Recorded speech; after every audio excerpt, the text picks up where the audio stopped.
Thanks for being here. This is Truth Seekers with your host, Stephen Campion. Please rate, like and comment on our videos or podcasts. If you are listening to an audio podcast, please rate us 5 stars to help us rise in the search rankings. If you are watching on YouTube, please like, comment and subscribe to our channel. If you're listening to an audio podcast, we love and appreciate you listeners, but you are missing the live tapings. All our shows are recorded live with video feed. We'd love you to come be a part of our live broadcasts and tapings for the podcast. Head on over to YouTube, click the search tool, the little magnifying glass, put Truth Seekers, one word in the search bar, and hit enter. You'll see a strange and mysterious guy with sunglasses. That means you found the channel. Go there, smash the subscribe button and hit the notification bell to receive up-to-date info on our YouTube channel. We welcome you to be a part of our live taping and our chat group during the live broadcasts. Seek the truth. Speak the truth. This is Truth Seekers. Truth Seekers.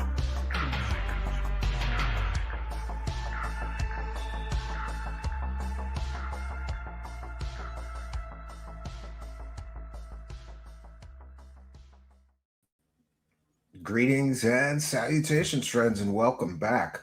For quite some time now, we have been covering the, I don't know what you would call it, the false disclosure narrative, with these fake whistleblowers who, many of which have made fantastical claims that the United States government is secretly in possession of alien technology, even alien bodies. And a big part of the narrative is that there's a reverse engineering program where the government's trying to reverse engineer alien technology. And of course, this ties in with our coverage yesterday of Bob Lazar, of course. And it's interesting that, I call it the UFO circle jerk, where it's one small group of these very, I would call them religious fanatics who have a faith-based belief system. They truly believe all of this. I believe that they truly believe all of this, many of them. And they're trying to force the government to confirm what is essentially their evidence-free, faith-based belief system. It's like they're sure there's some flying saucers behind some government door, and they're just trying to ram through the government door. So I guess you would call it UFO activists or activism. There have been many people who have been demanding transparency from the government and demanding that the government release this or release that or explain this case or explain that case or acknowledge that aliens are visiting Earth. And it just gets to the point of childish ridiculousness with some of these people. So due to all of the public pressure, I think several different organizations within the United States government were set up. And the latest of which that's supposed to deal with the issue of UFOs is AARO, All Domain, AARO, run by Dr. Sean Kirkpatrick. And it's interesting, when the government set this up, it's the All Domain Anomaly Resolution Office. Government loves their acronyms, and I'm sorry, but there's been so many: ATIP, OSAP, and then the UAPTF, I guess, the UAP Task Force, which was run by lunatics. Somehow lunatics can get a job with the government. In the previous government UFO agency, there were people like, that claimed that they were psychic and talked to dead people, and they could talk to your grandmother for $150. There were people who thought that a little girl ghost tickled their feet, all in working for a government agency. So that office kind of got shut down because it was an embarrassment. I believe so. And this new office was set up with much more scientific people. Chief among them, Dr. Sean Kirkpatrick, who has an incredible and impressive resume. I'm sorry. I don't know what's going on. I have to check my settings here. I'm in an alternate streaming location. All of a sudden, the screen just went black. I thought the power went out. And also, I got a note about yesterday's broadcast. I don't know what's going on with the lighting in here. I have to work on it, and I apologize for any technical issues while we're streaming from this alternate streaming location. I'm sure that we will get it sorted out in good time. I always say it's a live show. You get it warts and all. We do our best, to avoid these technical issues, but sometimes it just comes with the territory. All right, so there is a speech or presentation. It's an hour and 40 minutes long. I don't know how much we will get through it. I'm going to put my fair use banner, but first let me take a moment to change my layout here. I don't know how much of this we're going to get through. I don't know how many people want to see me. Most of me just agrees with Sean Kirkpatrick. There's a lot of interesting things in this presentation. Things like the United States government is using, $50,000 missiles to shoot down $50 balloons or drones. Seems like a pretty stupid thing to me. And then there are some interesting explanations for why some people that were former military or former government people are so convinced that the government has aliens. And it's pretty interesting that essentially there was a hazing ritual where they would tell people things like you're going to be part of the government alien program, and they would give them a fake briefing and see how long it took them to figure out that it was fake, and some of them never figured out that it was fake. Very, very interesting. We'll take a moment to welcome in the live chat and welcome in the Kick live chat as well. I'm going to check in with my activity feed over there. We're trying to expand our Kick channel due to censorship issues on other platforms. That's about all I could say about that. So please do follow us on our Kick channel. It's kick.com/Truth Seeker Show. One Truth Seeker and the word show, all one word. If you follow us during a live broadcast, give you a big shout out and thank you. Like Wendy Renton Real just followed the Kick channel. Cans Cariff just followed the Kick channel. Crow 777, Bernie Netty Yahoo, the Crow 111, and Felt It Enthusiast just gifted 1 sub to Big Dog. Thank you very much. And I will be checking in with the Kick live chat just to let you know we're a viewer supported show, but I read every single super chat. We thank every single person who supports our show wherever you decide to support us. And the link to that, to how to do that, how to help us with the show, is in the description of this video or podcast. Where did it go? Pardon me. I'm trying to find the video to share. Give me one moment. Someday I will get organized, guys. I promise. I promise. Oh, I got it. Okay. And welcome to everybody, wherever you're chatting, whether you're in the Kick live chat, the YouTube live chat, wherever you're chatting from, you are most welcome. Just a note for our Patreon supporters also and our YouTube channel members, I'll be appearing on a radio show tonight. Jeremy Scott, I believe. Let me check. I'll check. It's called Into the Para Abnormal. Maybe some of you have heard of it. And of course, I have been inundated with interview requests given current events, and I rarely do them, but I don't know. Seems like this one is a good idea because they're on like 16 different radio markets. I can promote our channel here, hopefully. I will post some details about that on my Twitter right after tonight's broadcast and give you the links to that event. And I'm told by the host that I will be getting a copy of the show and the interview. So if you're a YouTube channel member or Patreon supporter, you get that as a little bit of a bonus, as if you people haven't had enough of me. We'll give you more. Yeah, one moment.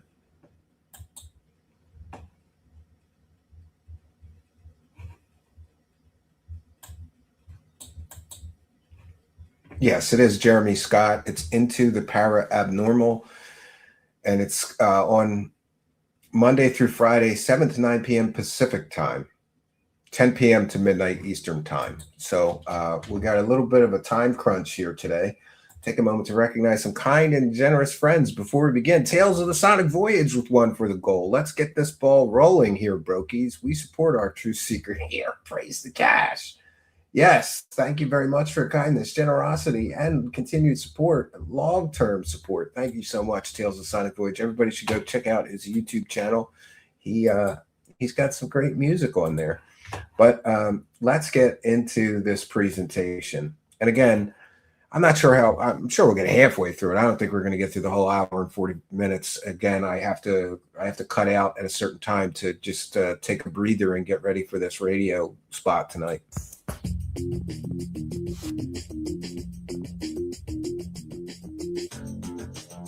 This is a presentation by the National Capital Area Skeptics.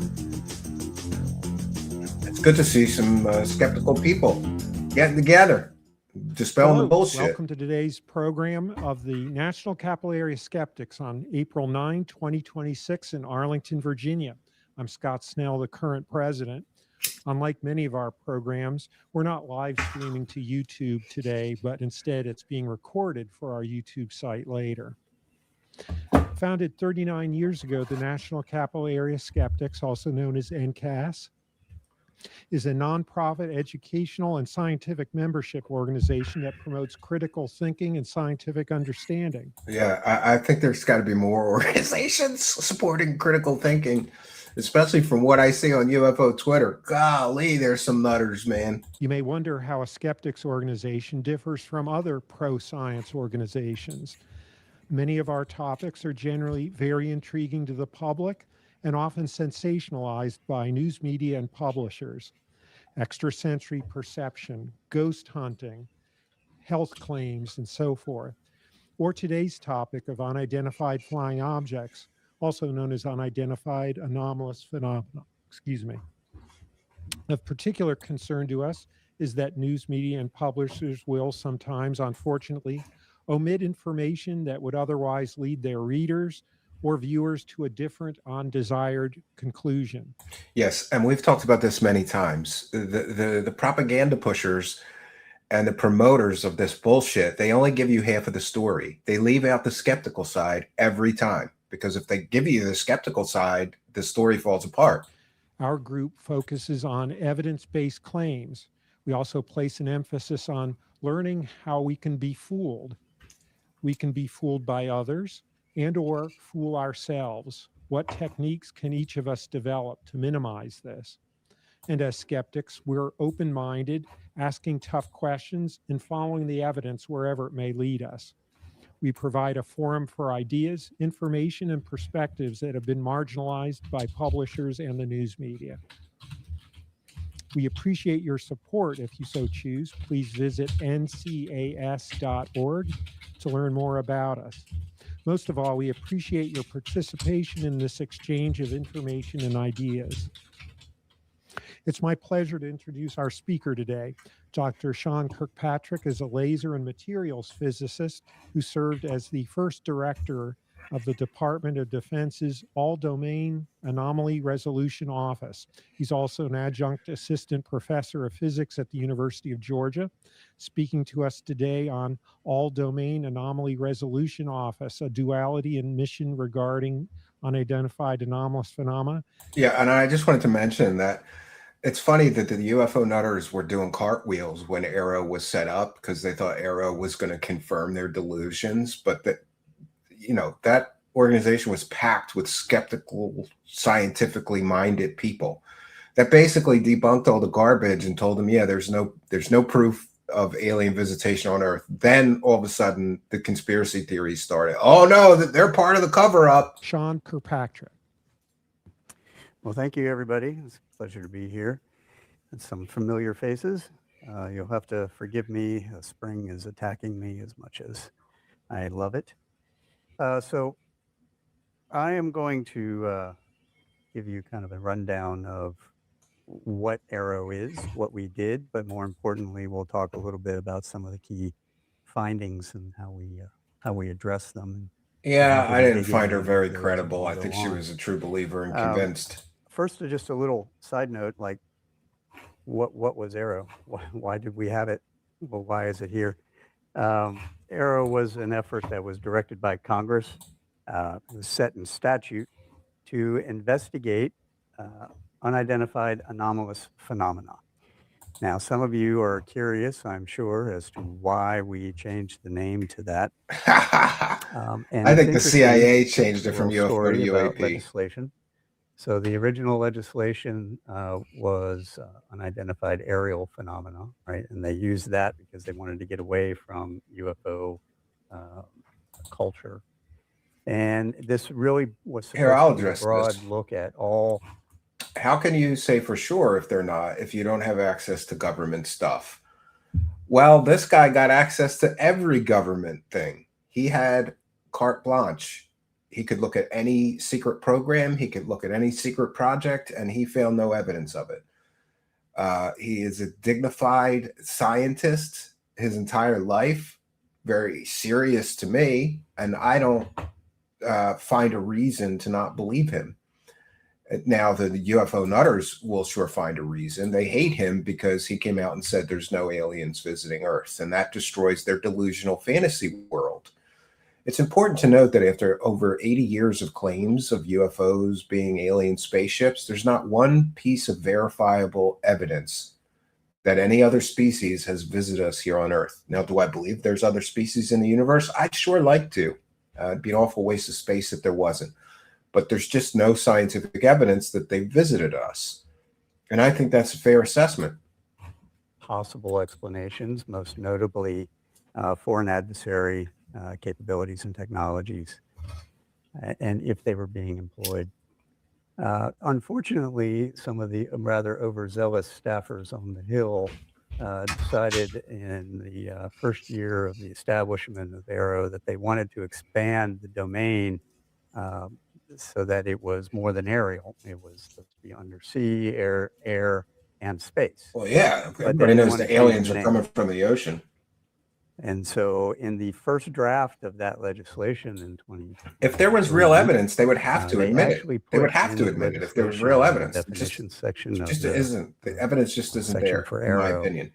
a new definition. It was unidentified aerial phenomena means undersea, air, and space. To which I went back to the Hill and said, no, you can't do that. You're just making matters worse, right? We're trying to clean this up, not make this worse. Yeah, and I agree, because now we're going to be looking for aliens in the ocean, in the sky, and in space instead of just in the sky. I don't know. So I actually proposed anomalous to them to keep the UAP acronym and to allow for the fact that, hey, we don't really care about balloons. We care about technologies, and that's what we're trying to go find and identify and characterize. Well, I think they do care about balloons when they're spy balloons, though, of course. Serious business. And that was really how we came up with that name. I think what he means is they don't care about the mundane things. I can't tell you how many people have sent me videos of flapping birds. You could see the wings flap, but they're telling me it's a alien scout ship from a mothership that they also claim that they saw. Like, the government is getting inundated and overwhelmed with all these people claiming things. And in most cases, it's a very ordinary earthly object: balloons, drones, misidentified aircraft, all kinds of different things. And yes, flapping birds people have claimed that flapping birds were alien spaceships. Now, there was a desire both by the department and Congress to get at a couple of things. One, it sounds like you're doing a lot of safety mental and security gymnastics of our pilots. Show me and what our, evidence there is. Operators, We're I've been at this a long legitimately time, making observations decades. of I haven't seen any real evidence yet. stuff that was in their airspace that if they ran into would be really, really bad. Yeah, evening. Welcome in all the live chatters. Scientifically motivated, you might consider how much energy is in a tethered balloon if it's hit by an F-35 wing going at, some Mach 1 or so. It pretty much would rip the wing off. Yeah, And I've you heard know of what that story. I haven't that- looked into it yet. It's on my list. But two, and really, this is where. Thank you for bringing it to my Congress put attention me in a again. very Put it on my difficult list. Position. They wanted an investigation ultimately aimed Well, at he's a whether or not scientist. anybody in the You know, executive he's used to- branch He's used to was teaching college misappropriating kids. funds and executing programs without congressional oversight. Yeah, that's been the claim. I give this a little thought for a moment. You've got a congressional mandate. So in law, I am stood up. I have authorities. I answer to Congress on this, but I work in the executive branch to which I am now investigating. So that makes, Yeah, birds aren't makes real. things That's really fun. conspiracy Now, I too, had yeah. two bosses, both the Deputy Secretary of Defense and the Principal Deputy DNI. And then as we stood all this up, and I'll get to that in a minute, we integrated law enforcement, civil, and FAA, and all kinds of other authorities in there, so we could Just a execute. big toy. Arrow really had two missions. The way I would explain this to everyone, including as I would go back to Congress weekly, was operational and historical. Right. So if you look at the 70 some odd pages of initial legislation I was given, which Which Jeremy are you referring to? I don't know which Jeremy you're talking to. And it breaks down into really two main streams, right? So the operational piece, which was understanding really the present, what is happening in our airspace today. Yeah, and I really do like that they took a historical approach and they separated their investigations. Let's see what's going on today, and then let's go through all the archives and see what has occurred in the past. What is happening in space, what is happening in the seas, understanding the reporting structure, standardizing. I don't know which Jeremy. Getting all of that or Bell's information flapping in, birds. That Jeremy, analyzing yeah, it, he and sucks. applying both scientific rigor and intelligence. Most people straight say to that Corbell, ground. not Jeremy. And then There's a lot of Jeremys in UFOs putting for some out reason. analytic reports on those and feeding that back to the operators, because as we'll see a little bit on, the operators needed some education. Yes, but we're welcome anyway. So believe it or get not, anything like a be watch, sacrilege, maybe? Welcome. Operators are not above being mistaken, and they, No, that would be they something. really like to believe that they aren't until they're proven otherwise. Good point. Now, I've got some good anecdotes about that. We can come back to that later. The second mission was the historical review. So in law, I was required to go back and review all of the studies that the U.S. government had undertaken for this topic going back to 1937, I believe it was. Pretty thorough. They went all the way back to 1937. Review all of those, catalog, understand all of those, make sure all of those are available to the public, and then integrate in a secure manner these alleged whistleblowers that were whispering into the ears of Congress of, hey, there's a conspiracy, the government is hiding the aliens, is there some legacy program, and pull the thread on every one of those stories, every one of those stories, every one of those people that would come to give their statements. Yes, and I think that where Kirkpatrick really pissed people off is all these UFO heroes like Lou Elizondo and Eric Davis and Dave Grush and others who have claimed to have secret knowledge of government programs about aliens were kind of invited in.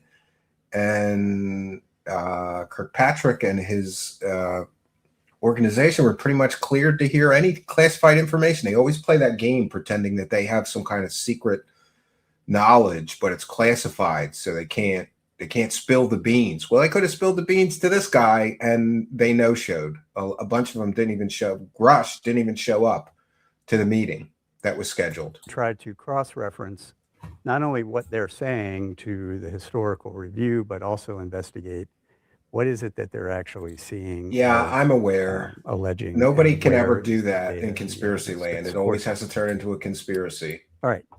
What did we not do? We did not investigate people. UFO brand coffee? That is a common misperception. I had no authority to investigate a person unless when you came into my office and you gave your statement there was always a law enforcement official there. If you came in and told me that he had committed a crime, that information is immediately handed to the FBI or AFOSI, and they go off to investigate that as a That's criminal interesting. activity. If you have evidence of misappropriation of funds, that is an investigation that would go on with the IG and with The Inspector General would investigate any claims of that. None of that actually happened. We did not engage in any disinformation campaigns, contrary to popular belief. They called him a disinfo agent because he said the aliens aren't visiting. Investigate disinformation from both domestic and foreign sources. I'm a truth brand so seeker. I did have people on staff that truth brand, truth understand seeker. military deception, and we would go and investigate things that looked like deception being done on us, whether that was from domestic sources or foreign sources. That's And we interesting. did find some of that. We weren't reverse engineering any alien technology because, unfortunately, I'll just cut to the chase. There is no alien technology. Oh, Nor downer. was there any evidence of aliens or any illegal programs that did not have proper oversight. So let me pull on that thread just for a moment. Yeah, so all the claims that have been made by all of these UFO promoters for years, they didn't find any evidence of it. And he was congressionally mandated to investigate everything thoroughly and fairly and fully. And they did. They didn't find that any of these people were telling the truth. All these people making millions of dollars on documentaries and book deals and speaking fees and all this stuff, promoting this stuff, none of them could come up with any evidence to prove any of their claims? Apparently not. Law, I had 12 committees on the Hill that I had to answer to. That is more than the NRO. Right? I had a lot of committees to answer to. There are 4 committees, and many of you who work in the national security. Yeah, Stephen Greer is about as credible as a crackhead. So I don't think they the general investigated public anything not. from him. The way the Congress works, they have committees, right? Committees. Each committee has different oversight authorities. Medbed brand, Medbed, government. yes. There are 2 military and 2 intelligence, 2 on the Senate, 2 on the House. Now, Congress, congressional members, if they want No, I think access you're to mistaken. I think anything they had that is access in to the military anything or that they intelligence wanted to have program, access to. They have to go ask for permission from those committees. Yeah, sorry, UFO nutters. And those committees can either grant it or not. And if they don't get access. So there were some committee members, some A lot of members bureaucracy Congress going who on. did not exist on any of those 12 committees that had oversight of Aero, nor did they have any, included in those 4. I agree with you, 12 Richard committees Warner, were the 4, 100%. I totally agree. military and intel. And since they didn't, if they wanted access, they had to go ask permission, and often those committees would say no. That is not up to us to do anything about. That's internal how Congress handles their clearances and accesses. Unfortunately, as alluded to in the opening statement, right, there are members who tend to leave that part out. And so the general Lunatic public Luna, Timper that Chat. we're intentionally withholding information from members of Congress when we actually are not, because they aren't cleared by their own people. But That's the other interesting. 12 committees, they got everything all the time. I was on the Hill. All right, so how did we set this up? How did it work? Initially, what I'm going to show you here and in the next slide is at startup. This is what I walked into. Yeah, I kind of agree with that one, the Pittsburgh department to midget. do. This is how I structured it and set it up. It has, of course, evolved since that time. There was a director who was an SES. That was me. There was initially a deputy director that was an 06. We later turned that into an SES. And then the heads of each one of those 4 columns were also SES. We had an analysis. I really can't zoom. Set up Sorry. an operations group. I set up an S&T group, and I set up. I'm not using OBS. Oops. What are those 4 things Look at that. for? So analysis. I got to get this place set up better. Exactly what you think it is. And we're going to walk through analysis in some detail because I think that's where a lot of you have some interest. So I'm going to put that aside for a moment. They don't give up, do they?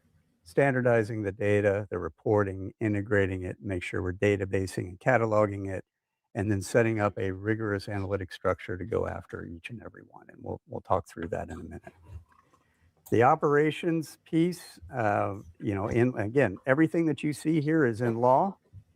So I didn't make any of this up. We had to standardize the Why don't you show me the censored data proof of that? Or is it just a story? So one of the things that we'll I'm sorry, about I like facts. I don't care about your feelings. None of the services had standard reporting processes. All of them had different mechanisms. Navy had range fouler reports. The Air Force had I think they were very thorough in going through all of the reports. available data. The Army had something else, and none of those systems were actually integrated together in any way that made any sense. And they all had different levels of detail associated with it. So one of the first things we did was actually I issued orders to the entire department through the Joint Staff, J3, to standardize all of that. Say, this is what you're going to report. You have 72 hours to report it. You will collect all the data. You will collect all the ancillary data. You will pull all the data off of your platforms. You will save it all, and you will move it over both to the service and to Aero. That's interesting. So they're collecting data from all different branches of military and government. Krista Marius with one for the goal. Thank you very much. Low Dono rescued a little bully dog tossed from a pickup, and I'm going back to the casino Friday to see ZZ Top, hopefully to praise the cash. Oh, well, good luck, man. I never gamble because I'm just not a gambler, I guess. Like, I don't know. My wife likes slot machines. Her and her mother go sometimes, but she actually wins more than she puts in. I never do. So I'd rather just keep my money in my pocket. Usually, if I go to a casino with my wife, I sit at the bar and watch the bands or something until she's ready to leave. But good luck to you, Krista Marius, and thank you for your kindness, generosity, and support of the show. Much, much appreciated. And then we would take it from there. We had to build at Congress's request. They wanted essentially a flyaway team that if somebody saw something and shot it down, which happened, I guess that happens. To send people out into the field. What Congress failed to remember is that there are these things called Joint Combatant Commands that already have purview and authorities over every square inch of the globe, and they already have all the personnel and capabilities there. So really all I needed to do was coordinate with them to go and pick up stuff if things fell off. So that's interesting. It is true that the government does have crash retrieval team. But, people exaggerate that into alien technology pickups. A lot of times it's just about foreign technology. Like when the Chinese spy balloon was shot down, there was a team that was sent out to retrieve it. There's your crash retrievals. We worked at that. That right? part's true. Synchronizing our operational and counterintelligence responses. Again, identifying, was this somebody else, like an adversary? That was really one of our bigger concerns. Yeah, good for Chris. And then how are we going to get that? Good for you, Salty Pug. I have terrible luck, I guess. I don't have that kind of luck. We have teams working to standard those standard operating procedures. I don't think I've ever bought a scratch-off ticket. I've been given it as gift, like in a birthday card or something. Group was charged with really two main things. One was they were part of the analytics in that they ran an S&T group that was academic, national labs, DoD labs. Are you going to give them a home, Chris? Or are you going to that all came find together them from an S&T perspective and would look at cases from my dog was just a lost dog. We just found tried to identify, tried to find his owner forever. Sensor phenomenologies, what was happening to it, where it was headed, what could have caused it, where it could have come from. Um, so that was one. The other thing that they were meant to do, Yeah, this was kind of stuff gets me. It's sad to see how you went from investigator, you turned to absolute skeptic. Well, maybe 10 years of people lying to me and finding hoax after hoax after hoax, scammers, grifters, and everybody that is, making millions of dollars but can't show us any proof. That'll turn you skeptical after a while. And most people, the longer they're here, the more skeptical they become, or the more foolish they become. So there's two paths you could take. And I have an open mind if somebody has actual evidence to show me. But every time I talk about, like, nobody can show me any real evidence, my inbox gets flooded with fucking bird videos, balloon videos, CGI created fakes, and more. I have a background in computer science. I could pick out CGI fakes pretty quickly, and what you get is people that are so fervent in their beliefs. And again, it's a faith-based belief system. It's not an evidence-based belief system. It's based on faith. You have faith in grifters that are paid to lie to you. Well, congratulations. I don't trust grifters who are getting paid to lie to people. Set up our calibration campaign and our measurement campaign for pattern of life. So it will not surprise many of you that our military sensors, whether they're aircraft, range radars, that would have been retrieved as well. Radars, sure. Yeah, space-based systems. They're designed for pretty much one thing, right? Identify big, fast-moving threats and put a weapon on it. Right? That's ultimately what we're trying Nobody ever to do provided in anything most solid of in all those these weapon decades. systems. Just stories. They are not intelligence collectors. They are not systems to pull data off easily and characterize slow, small, semi-transparent objects, right? That's not what they do. And we all saw the result of what happens when you turn those filters off. Bubbles, when we the turned dog. those filters off after the Chinese high-altitude balloon. And what did we do? We scrambled jets and shot down I will a bunch stiff, of Richard. things. Thank you. Do you know what we shot down? This is balloons. Going to get good. They shot down balloons. And the worst one, absolute worst one. This is funny. They shot down Boy Scout a balloon that had a tethered package on the bottom that had a transponder on it that was built, flown, and operated by a Boy Scout group that had circumnavigated the globe 8 times before we shot it down with a $500,000 missile. Unfortunately, that's true. Right? No real proof in 80 years. Awesome. Fantastic. You can imagine the response on the Hill when I briefed that. Now, on top of that, my wife used to have a Chihuahua. Other balloons. That dog was a monster. And this is my point monster. Of these weapon systems aren't. She made me give it its medicine. It used to there was another balloon that was shot down every time, and the pilot described it as having potential stealth-like capabilities, and that they couldn't get a good lock on it. And the reason they couldn't do that is because it was a star-shaped Mylar balloon from Walmart. Said happy birthday on the side. We got a real nice close-up in the AIM missile before it blew up, right? All right. Well, that's what a lot of people say. So I'm unconvinced on that group, one, though. I'm still on the fence on that one. I had them put together a calibration campaign where we laid out a cross-section of all of our military systems, and they started running through and coordinating with those program offices and those owners and operators on calibrating. Chihuahuas are cute, but there's a problem with Chihuahuas. Chihuahuas bond to one person in the family. So I don't think a Chihuahua is a very good family dog.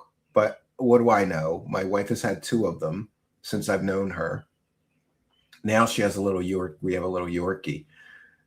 She only likes little rat dogs. I don't know why. She won't let me have a big dog, like a real dog. My last real dog was a big dog, and I missed that dog.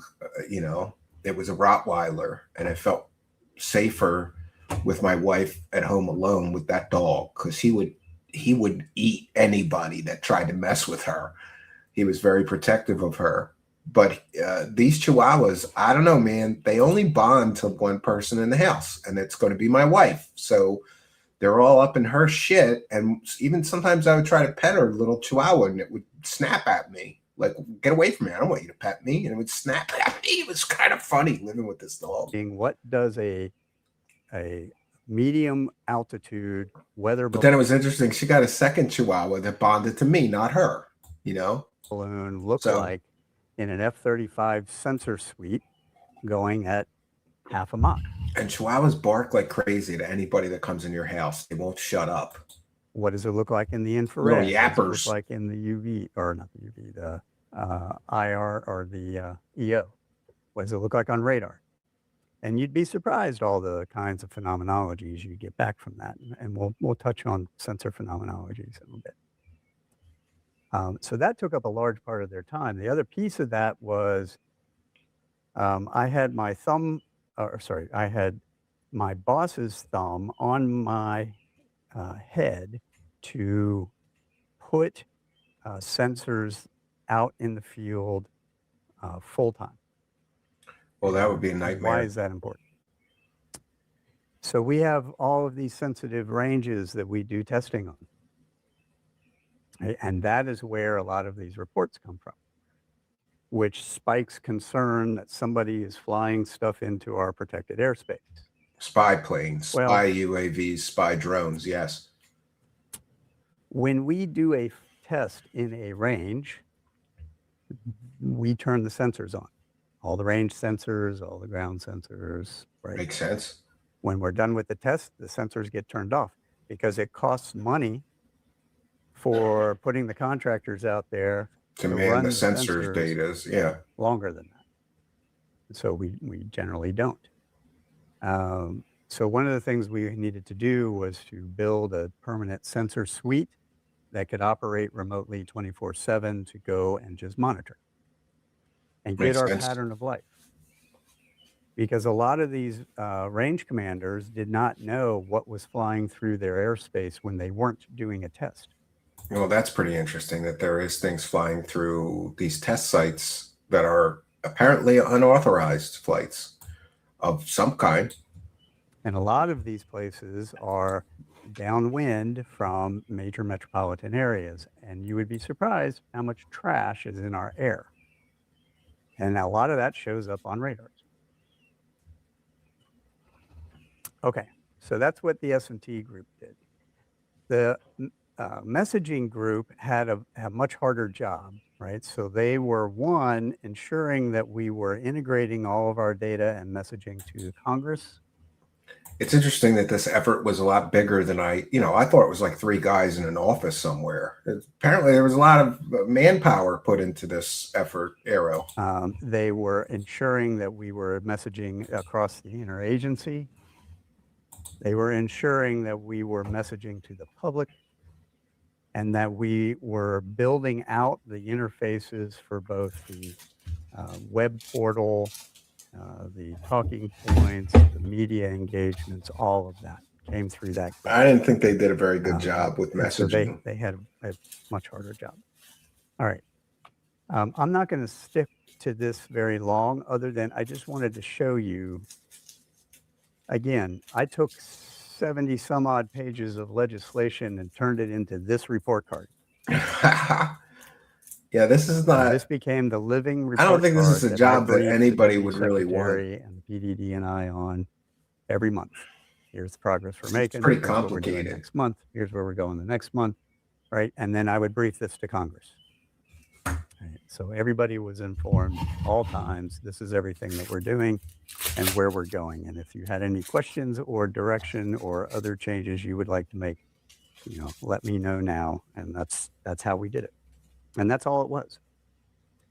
All right. So I'm going to dive into some of the analytics here for a minute. This gets interesting. Because I think you all will want to know this, I think, the best or the most. We set up a very, very rigorous analytic process by which we would collate the data from a given event. We Take would a moment to thank some kind and generous benefactors. Stu Keckelberg's dog just gifted one for the goal. Thank you for your continued efforts to dispel the delusion. Well, thank you for your kindness, generosity, and support. Much, much appreciated.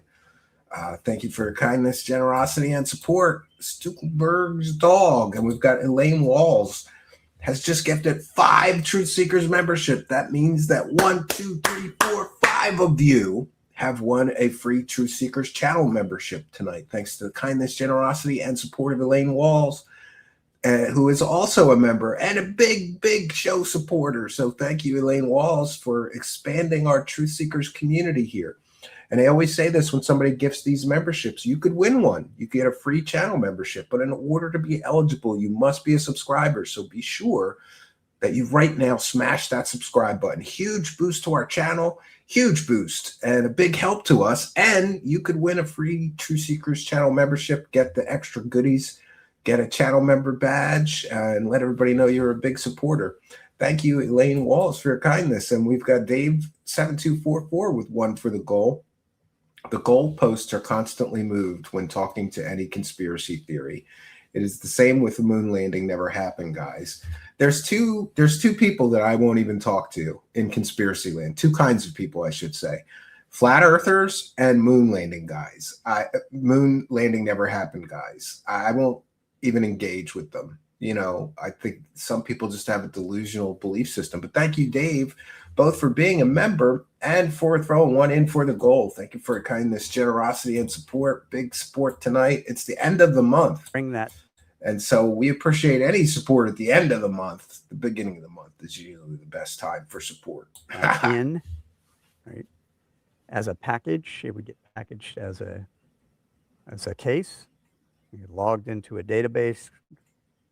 We would do a preliminary analysis. That preliminary analysis would look at the reporting, look at and maybe even That's interesting. Reported location, characteristic, performance, and signature data compared with catalogs of known U.S. and foreign capabilities, R&D programs, deconfliction with sensitive U.S. programs and activities, UAP data package developed. out to the operator at that stage, just to verify of, hey, is this automatically meet the threshold of, say, a balloon? Like, we had a number of reports that came in where they would say it's a UAP, but then in the comments they would say it's a balloon. We got a picture of it. Like, well then that's not a why didn't you UFO. send me this report. I don't care. Right? So there was a little bit of a learning curve that went on to that. It's a little off. Well, no, maybe it's not off topic. This guy really reminds me of Stanton Friedman because of some of the things that he says. You hear how he just said he doesn't care about balloons. Stanton Friedman was like that. People sent him garbage all the time, he told me. And he would say, like, I don't care about balloons. I don't care about drones. I don't care about misidentified aircraft. I care about the truly anomalous cases that cannot be explained. Then did something that a lot of people had questions about, but didn't know this was part of the process. One of the first things we would do is coordinate. Yeah, there's multiple people channeling Wilcock right now. NASA, anybody, DOE, anybody that had something going on in the area that the report came from, and go, hey, is this one of your programs? All right, I'll turn it up a little bit. Some people complain that I leave the video. And remember, director, I had access to all of that. Now, not all my team had access to all that, but sorry about that. So I get on the phone with him and go, hey, is this your flying wombat? Right? Because if this is your flying wombat, you've been seen. People are taking pictures of you. Stop it. Yeah, that's interesting. Troll, who is our oldest and closest supporter and a YouTube channel member. Thank you for your kindness, generosity, and support. One for the goal. DSP was whining he hadn't got any support from Kick, and today is the last day for the pay period for the week. Yeah, he will use any excuse that he can to get even $1 more for the week out of it. Like, this dude is like squeezing blood from a stone from his audience. Like, they're already broke, dude. Relax, you know? And he has no concept of average. Do you know what I mean? Trolly, troll. Like, if we have a very low support at night, it doesn't upset me because I know, you know, like, we just did that show on the quartering and we had like triple the support that we normally get. So to me, that covers 3 nights of very low support, and I wouldn't complain to my audience. Like, it's just so stupid. But thank you, Trolly, troll, for your kindness, generosity, and big support. Longtime show supporter, Trolly, troll. And most of the time they would go, no, we weren't flying wombat yesterday. That's not us. That's something else. And there were several cases like that. And those usually, well, not usually, they always turned out to be somebody else. All right. So that was the first thing, right? We had to deconflict, make sure try to identify if it was just one of our aircraft. that was done. Assuming it passes that gate, it's packaged up and it's sent over to number 3 over there, where we're doing I almost called it a red team, blue team. I had set up a Intel-driven analytic team and an S&T team. I already told you about the S&T team. My Intel team was an interagency team of analysts from across I once had a NGA, the S&TI. I'll address this comment. My best friend's wife did that, and there was absolutely no signs that she was in trouble. None that we were aware. I mean, I didn't know her as well as him, you know, but he lived with her, and all of our friend group was just shocked that she did that because there was didn't appear to be any warning signs, you know, very sad. Centers, NRO, you know, all of the intelligence community, DIA, CIA, of course. And they would look at the data, look at the get a watch reporting through the lens of adversaries and intelligence tradecraft. He never does anything wrong. I agree. What do I mean by that? All right. We watch what foreign adversaries do. That's what the intelligence community does, right? We spy on bad guys. That's our job. We know where their I agree with that, Anna research Louise. is You got to be going. careful with those things. We pay attention to all of that. I once had a doctor pushing those on me. We, from an intelligence perspective, I got a new ask doctor. the question, hey, if they're working I get by with on campfire advanced therapy. propulsion I don't need any meds. and we know that they are where they are currently in their R&D program, and we project that they're not going to get there for another 15 years, what would happen if they suddenly had a breakthrough and they got to it now? What does that look like? What are those signatures? And are you seeing that in this case? And if you are, it has to be based Well, that's in what the replays intelligence where you can record, catch up. because the intelligence community does not guess. They only assess based off of what's in the intelligence record. So that's evidentiary based. They have to have data behind it, and they put together a view. Hey, this video. Yeah, it's shows always this sad when thing. somebody takes their own. It does could that. be, It's always sad. this Japanese thing, maybe could be this Chinese thing, Yeah. maybe, but we don't think they're there yet. We think it's maybe, another decade away. But if they did have a breakthrough, it might match this video. It might. The S&T team, on the other hand, does a little bit different. They're keeping tabs on foreign adversaries' and they take a look capabilities. at the sensor and they go, I know how this sensor works. I know what a FLIR does. I know what this radar is going to do. I know what the processing algorithms are behind it. And I'm going to pull apart the data to see what the sensor is telling me. Yeah, it's interesting that a lot of these so-called UFO sightings are actually just sensor malfunctions. And the sensor will tell me what it thinks it saw and whether or not what it saw is a real object or if it's an anomaly in I have an algorithm. I think we all have, tough times. Compression but I always remember this the too shall radar pass. issue. Why a wife? You'd be surprised what radars do. This just as an aside. No, I'm not going to do that yet because we're going to get to the sensor thing. I'll come back to that. so they would look at that, they pull it out, they do their assessment, they do a report. So I got 2 teams that are doing an assessment on this. And then they come together in step 4, and we do basically we do a cage match. I put them both in a room. They got to brief each other on their findings. They have to they either have the same answer, or if they have differences, they have to reconcile them through both S&T and through. That's an interesting way to come to a good conclusion. They come to a conclusion. If there's a discrepancy that they can't resolve, they document that. That then goes to a higher level review of both scientists and intelligence seniors that then look at that and make sure, 1, that all the tradecraft is accurate, 2, all the S&T methodology is accurate, and their conclusions are sound.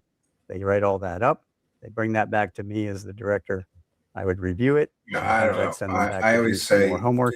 consult a professional don't take advice from somebody like me. Yeah, I don't know anything. I just know from my own personal experience, I don't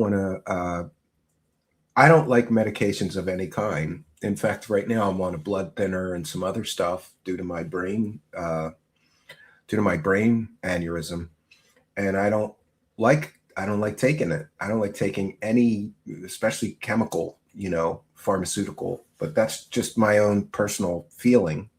Go to your medical professional and take their advice. I'm taking it because it's on the advice of a very good doctor and neurologist. I need to have that for quite some time until they're sure that my bionic brain parts are okay, I guess.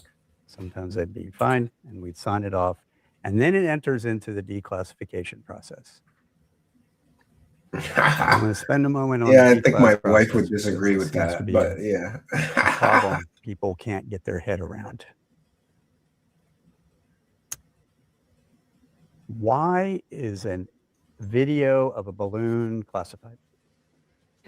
Sources and methods, 100% has absolutely nothing to do with the target. It has everything to do with the sensor. That's interesting. If my camera is classified, anything I take a picture of with that camera is classified. Spend some time next week getting this place dialed in better. Because if an adversary got a hold of that picture, the raw data, they could reverse engineer it, figure out how that sensor works, and then defeat it. Yeah, Lou Elizondo's UFO scam career is about over. We weren't supposed to be in, or we didn't acknowledge. He is canceling live appearances. Low ticket operational sales. Classification. So now I have technical sources and methods, and then I have operations, both of which have different classifications for things. So now if I have an F-35, of which every sensor is classified, and they're all classified differently, which makes it all even better. Yeah, so that's interesting, because the conspiracy is that, well, if there's nothing to see, why are these videos of things flying through the sky classified? It has to do with the classified sensor systems that they were captured on. We don't want to give our adversaries the ability to figure out how our sensor systems work, because then they could, counteract them and have an advantage on a battlefield. And they're classified differently depending on which service owns the F-35. So the Air Force has a different set of classifications than the Navy. And then if you take on top of that I'm flying this F-35, say in the Middle East on an operation, and I happen to pick up something, then now I've got operational classification on top of the technical classification. So in order to take any one of those things and go get it declassified, it has to go through all of those people. So if it's an Air Force mission on an Air Force F-35, it has to go through the F-35 program office. It has to go through alcohol does kill germs, Matthias. Always remember that. Alcohol kills germs. How fast do you think that happens? And how much priority do you think they're going to put on doing that if they're in the middle of a conflict? None. Right. So I've got a backlog of things that have been resolved that need to be declassified. And I'm sorry, but no presidential tweet is going to make it go faster, because they still have to go through that process. Right? You still have to go and get all of them. The only thing that's going to happen is they might put a higher priority on it, but it's not going to be 0 on this, it'll be 1. Tim Curley with Still one gonna for go the through goal. Thank you for your kindness, generosity, and support. And thanks for being a member. Says, for the goal, praise the cash. How was your weekend? Exactly. Yeah, exactly. How was your weekend? Mine was really good. It was. I got rained out at the cabin though, but once in a great while, I like getting rained out at the cabin. Most of my building projects are outside, Tim Curley. So, well, really, all of the stuff that I need to do is outside. So if it rains like hell all day, I can't do those things. But I took this weekend as an opportunity to clean my pigsty of a cabin. My wife hasn't been there since a little bit after summer. So, you know, it was getting pretty grimy in there, and it felt good to clean it all up. I took out a bunch of trash, and I brought a whole bunch of laundry home. My wife loved that, big trash bag full of laundry. But thank you, Tim Curley, for your kindness, generosity, and support of the show. Much, much appreciated. I don't think Jeremy Hambley's weekend was so good. Looks like he's losing his Rumble mind. Process. He's losing all his Rumble dollars. He's Rumble dollarless. And then once that's We're gonna cover declassified, him tomorrow. it gets published. Right? If Spooky And ever you've gets seen, the thumbnail done. at Did least you do the many of thumbnail them for when the I was next there. quartering show? All right. Any questions Put about Andy the on. analytic A process? real picture of Andy, too, not the Dark Side Phil Andy.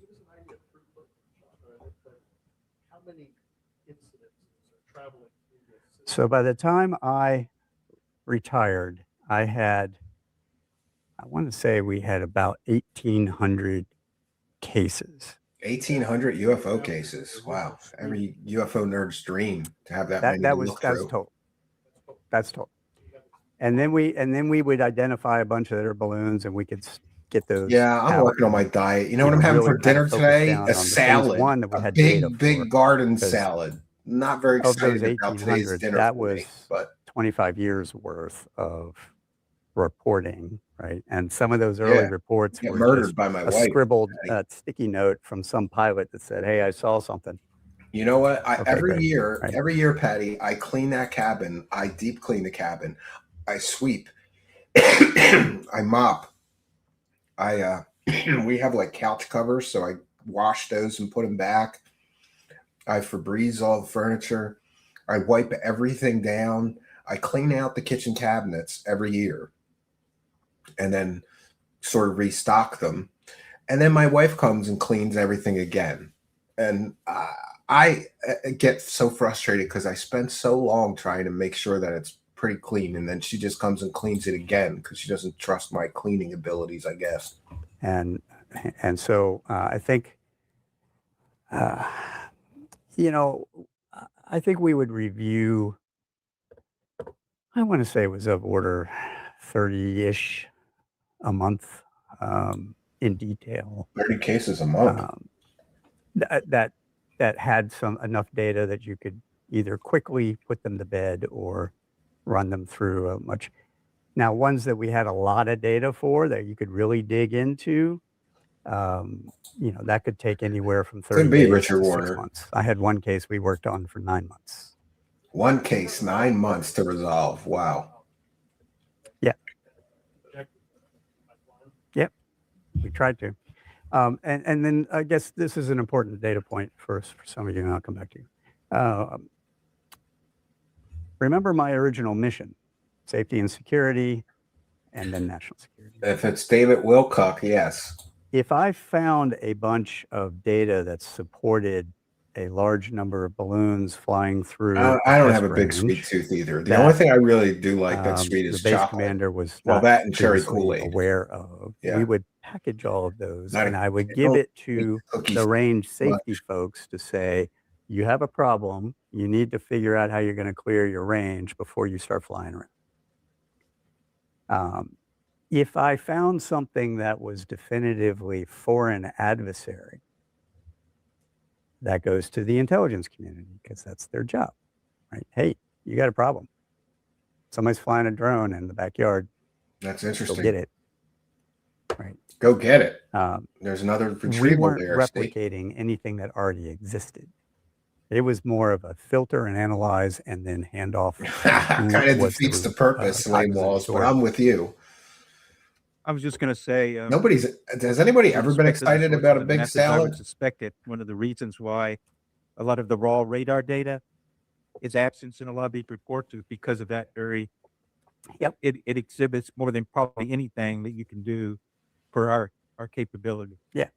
But it gives you a lot. Gives you a lot of definitive information that I you just don't want to rediscovered just cherry share with the Kool-Aid, world. Archaic Revival. Exactly. And more It's importantly, it delicious. gives you a lot of And no vulnerabilities. caffeine. So Because a lot of the trying to anomalies cut that down on the those radars caffeine. see are derived from vulnerabilities in the fusion engine or the analytics that are automated.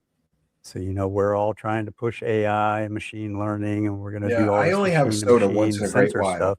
Well, that comes with risk I'm on this if it pretty makes a mistake. restrictive diet, but if I eat pizza, Right? I And like so to you have a got to get soda a with human pizza pull or a all burger. that data apart, which is why you have to have the Burger and raw fries data and to do and the soda. analysis. But I don't drink There's a soda lot every of day. people that would complain Once to every me couple of about weeks, why maybe. aren't you analyzing this video off of the internet? I go, one, it's not my job. Two, there's no raw data with that.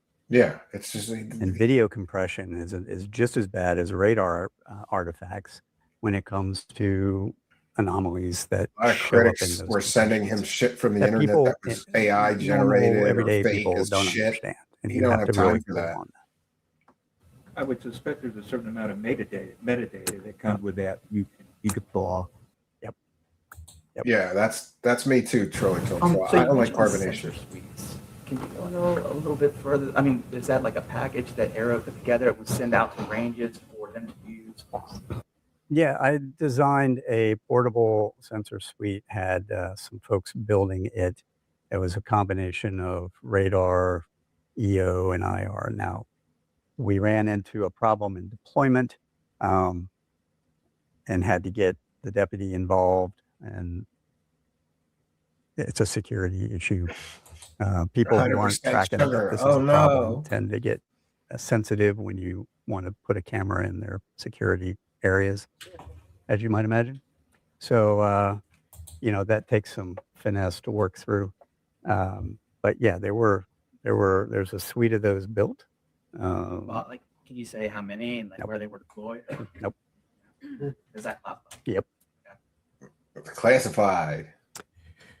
All right.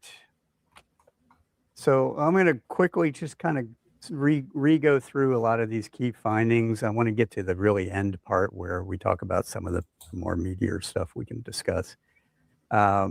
Really, again, just to put it all to bed for the millionth time, there was no evidence of anything that had to do with extraterrestrial technology.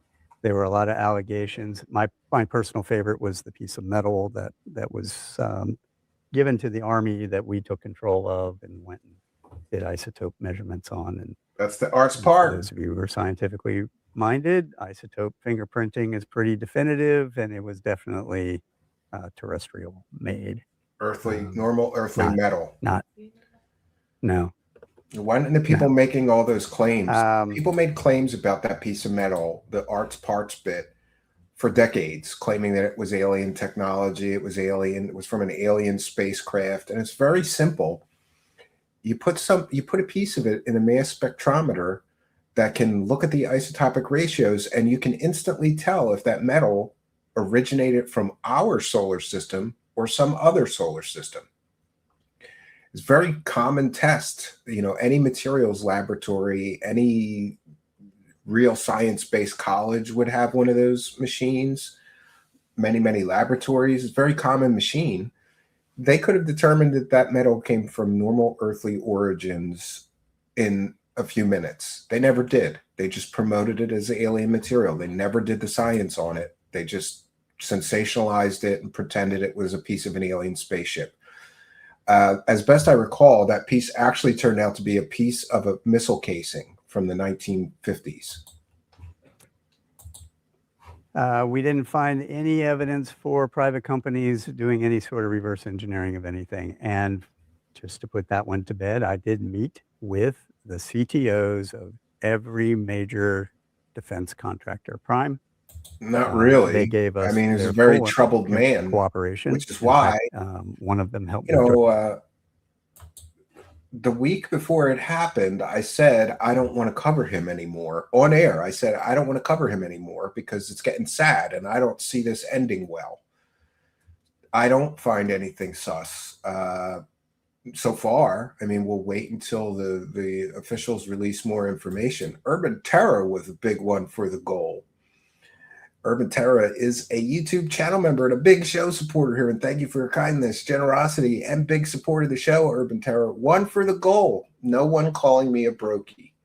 Yeah, you're not a brokey. You're a big show supporter, right? Thank you, Urban Terra, longtime show supporter and YouTube channel member.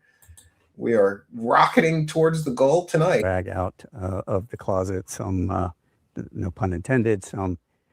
Thanks. I'm glad you subscribed. Yes. One of their Everybody who engineers hasn't yet, please hit that subscribe button. Huge boost to the believe channel. in something without actually going through any sort of scientific analysis. And he did some interviews with us, and we kind of got that put to bed too.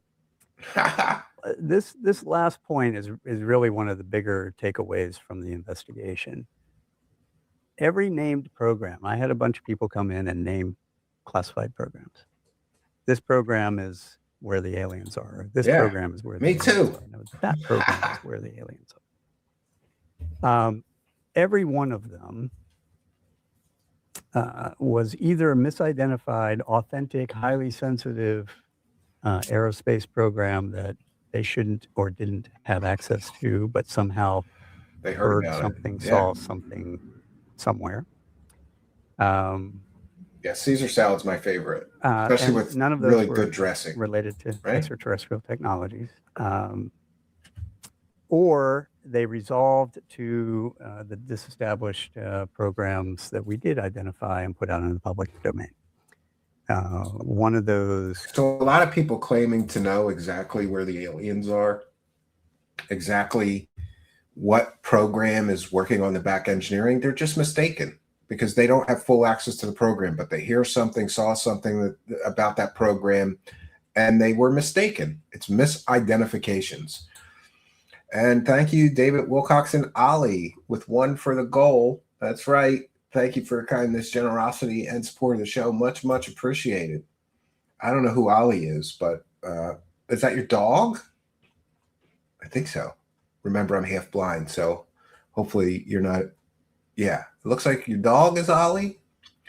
And actually, this person has nothing to do with David Wilcox. That's his name, Wilcox with an X. Remember, we talked about that before. I thought because a lot of people just come in the live chat and make fun, with the account name something like him. No, not that guy. Is, Kona Blue, and we'll touch on that in a bit. Kona Blue. And so really, my takeaway to Congress, in one of my final outbriefs, in fact, my final outbrief was, you have a security problem. There you go. You have an OPSEC problem. You have a data problem. And when I briefed the heads of agencies and services on this, half of them looked at me. Well, I had a brain aneurysm. Finger in my chest and said, go open a counterintelligence investigation and go after these people. And I would have to say, I can't. My hands are tied because Congress extended the whistleblower protections to these people. So they can walk in and say whatever they want. Yeah, all the grifters are going to be fighting over his dents for the next year. You need to go plug your data problem. Find out where your data leak is. I can't go after these people. Yeah, someone saw and heard something. And so I gave that message to Congress and to the department and to the IC and to the DOE and to everybody. Yeah, that's what I had, a coiling and a stint. All right. Yeah, me too. Life is precious. Every there's no government conspiracy to hide this from Congress. The department in particular, just at the same time I was standing up and executing this, the director of the SAPCO office, who owns all of the special access programs, I appreciate that Arctic revival, was going through a review of every program. Every program. They reviewed and every program. They were declassifying a bunch, and they were binning a bunch, and it's called SAP reform. You may have heard of it. And so the Good. I'm director of glad you found SAPCO and us. I We need the became views very and the close supporters. and Share these videos went on through social that media. It portfolio. really does help. And here's If the you other haven't thing already, that smash the people don't subscribe really button, hit the understand, notification or at bell. least Huge the boost for our cognitive channel. dissonance in this hurts my head sometimes. Cognitive dissonance. If I am a program of record and I have a SAP wrapped around it, a security construct wrapped around it, I exist in the SAPCO's office. And if I exist in the SAPCO's office, I am on the CBJB that is reported to Congress for the oversight of each of those programs. Remember, I told you there are 2 military, 2 intel committees. Yeah, so all Right. this stuff that they're hiding There are from some Congress is programs bullshit. that are so sensitive that the only people on those 4 committees that get to see it are the chair and the vice chair. None of the other members. Doesn't And mean they're so hiding it. that, It's just the security we protocols. can do the math. 4 committees times 2 is 8. Right? That's usually the gang of 8 that people talk to. The gang of 8. That plus the They're the ones that have access to all the congressional oversight, leadership, so the Senate, all the programs. and And isn't it interesting that the people that are government employees like Tim Burchett and Anna Polina Lunatic, they don't have high enough clearance to have access to that information. They're the ones claiming that people are hiding things from Congress. They just don't have the access. All right, so great. And I don't think either of those nuts should have That access means to any sensitive program government that we secrets. They're found both nut jobs. that was a real program had congressional oversight. Yep. Stuff If a is secret program for a was reason. named and it turned out to not be a real program, then it didn't exist in the SAPCO's office or in DNI's CAPCO office or in DHS's CAPCO office or any of the other SAPCOs and CAPCOs around the interagency, because we had every one of them working on this. Somebody would walk in, she'd walk in, tell me, hey, this program is the program.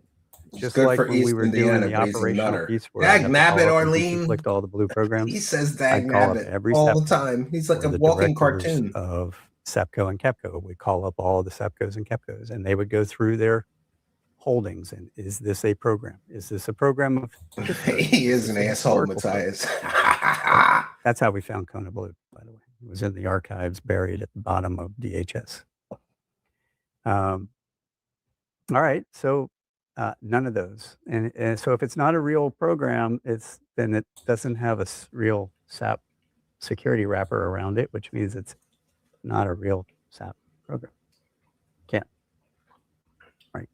Yeah, and there's all kinds of fake government programs, right? But we didn't find. And fake government leaked documents that name these programs that don't exist. So he would know if they were a real program or if it was a work of fiction from a UFO nutter. On any of those. All right. A lot of the sightings Looney Luna. and reports of those They call her sightings, Anna Polina Lunatic on the hill. about extraterrestrial stuff has largely been influenced by a range of cultural, political, technological factors. So for those of you who are history buffs, F-117, remember the F-117? First time that got rolled out, everybody thought they were aliens and UFOs flying around. Awesome. But that F-117 is not an alien ship. In fact, he has to tell people there that. were some domestic we and built that. international factors that influenced this as well. She's So easy like on I the said, eyes. we I'll give her that. investigated this information. There definitely was some from foreign adversaries. There was also some from domestic sources.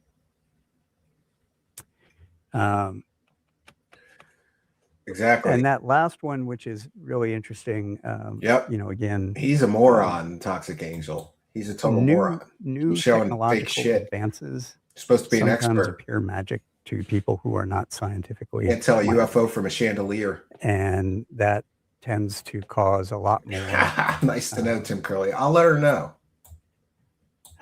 sensationalism than. He's also a than David one Wilcock would fan, hope. apparently. For example, drones over New Jersey. Oh, the drone When flap. that first came out, I got called. I can't tell you. I wasn't even. I was retired. I got called, right, about this. I'm like, guys, it's drones. Like there's lights. This is my favorite one, right? Was Lights.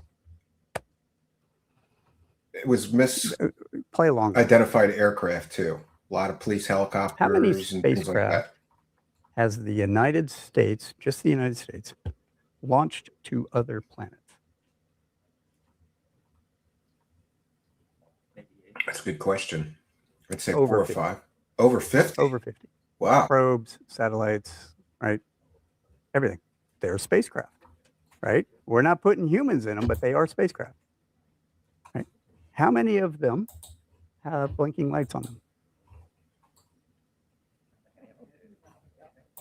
That's a good None. question. None of Not them a have single one. blinking Why? lights. What's a blinking light for? Collision avoidance. So who's going to see them, right? Exactly. So, and they take up energy. They take up swap, take up processing. Why would you do that? So if I'm, an alien civilization and I'm sending a probe to the United States, which by the way was another thing that all of them came to the United States. Why would there be blinking lights on them? Yeah, and a lot of the misidentified, a lot of the drone sightings, they had FAA lights on them. So unless aliens are putting FAA compliant lights, blinking lights on their spacecraft, it was just ridiculous. And in one case, somebody sent me a video that they swore was an 8-foot long drone, a huge drone flying over their house. I checked the flight radar data, and I knew this person's address. It was a police helicopter right over their house at the time they filmed what they sent me, which was, not the best quality. And I said, here's the flight radar. It's a police helicopter. Oh, no, it can't be. Well, it has the same blinking lights as a police helicopter would have. Oh, no, it was an 8-foot drone. No, it was a police helicopter. Misidentification is responsible for a great number of so-called UFO sightings. If they have blinking lights on them, chances are it's an airplane, a Starlink, or a drone. Starlink chains were off the charts in reporting, particularly by operators wearing night vision goggles. Absolutely. So we did actually find a conspiracy, but it was you're not a dirty the US debunker, government. Toxic Angel. There was a group of people who have been trying to milk this for many, many years, including getting earmarks out of Congress for lots of money. All right. Let me talk about operational findings, because this is sort of important. I'm sure you'd find this interesting. It's more relevant right now. Well, he did. Like I said, It at was the beginning, flying at pretty high all the altitude, I services will had say very that. uneven reporting requirements. They had different mechanisms, processes, different procedures for doing so, different levels of enforcement. Yep, lots of blinking airplane So, lights. as I said, we issued DoD-wide orders through Joint Staff. We standardized that, identified what had to be collected, retained, and the timeline for reporting. And then I worked with the services to level set those reporting mechanisms. And then here's where it gets. Yeah, there is some fireworks in this. It's coming up. Tim Gallaudet, who's a retired admiral, he's the nut job who says his daughter talks to dead people and has psychic powers. And he accused Kirkpatrick of running a disinformation campaign. Frustrating. From Kirkpatrick shut him down pretty good. A bureaucratic perspective. It's a very simple solution to standardize that, but the services don't like to be told what to go by. They want to figure it out on their own, and then they'll buy it, right? So while I had authority to do so, going in and telling the Secretary of the Air Force, hey, you need to buy the range fowler system that the Navy uses, is anathema to them. They will not do that, right? Same thing. Yeah, I guess they don't like go buy the the Air ordered Force's around thing. No. So really what we did was work with them to level set here are the requirements on what you've got to be able to provide. It needs to be easy to do, or they're not going to do it. Most of those sightings and associated narratives, especially the ones that made it into the public domain, always failed to account for some of the more obvious explanations. Radar reflection cubes and calibration spheres. another one of my favorites. The sensor phenomenologies, testing configurations. You know, now I'll talk about some sensor phenomenologies real quick. So a radar, most of you know how radars work, right? Sends pulse out, gets reflection, pulse comes back, collects it. But you know, today there's an algorithmic engine behind it. There's a fusion engine. There's a AI-driven things that are accelerating how we take that data and turn it into information. That's very interesting. I didn't know that they were using AI in radar systems, but it makes sense, you know, like imagine if you were in a fighter plane with advanced radar and the AI could identify what the aircraft ahead of you were. I'm sure that would be very helpful, especially telling you if it was friend or foe. What happens when a brand new radar waveform is tested and it goes against an object that's semi-transparent to the radar? Well, I believe we are. It's called SETI, right? We're trying to find maybe them. I get a missing pulse. Maybe I get only 1 out of every 5 pulses, depending on what it is that it's reflecting off of. And when I see that, if you look at how the fusion engines then interpret that missing information, it tries to extrapolate to the next data point. And when it does that, It can make you mistakes. get really exciting things like, hey, that object accelerated from 0.5 Mach to 2.5 Mach in, you know, half a second. But it's the sensor anomaly. But it's not until you pull the raw data out and you look at each individual pulse train in that pulse train, you understand, oh, well, it missed these datas. And now if I go and I simulate that in the fusion engine, I can recreate that effect. Well, good luck with your move. I That hate happens moving. a lot. Moving sucks. And it really happens when you're testing new waveforms. Hope I never have to again. When DARPA tests new waveforms. Hopefully my Which wife happens doesn't find another different. house that she likes better than this one Very ever. exciting. Radar reflection cubes and calibration spheres. We use those to calibrate our radars. That's what they're for. They're basically balloons with corner cubes in them. And we launch them and we shoot radars at them. We get the returns off them. We use them to calibrate, set those up. It's awesome. So there's a little known declassified Moving does suck, yes. CIA program from the late 80s, I think, maybe mid 90s. And this declassified program was essentially taking radar reflection cubes, calibration spheres, sneaking them up underwater off the shore of adversary and popping them out of the water and sitting back and watching what happens. That's interesting. What are their radars? What do they turn on? What's their response time?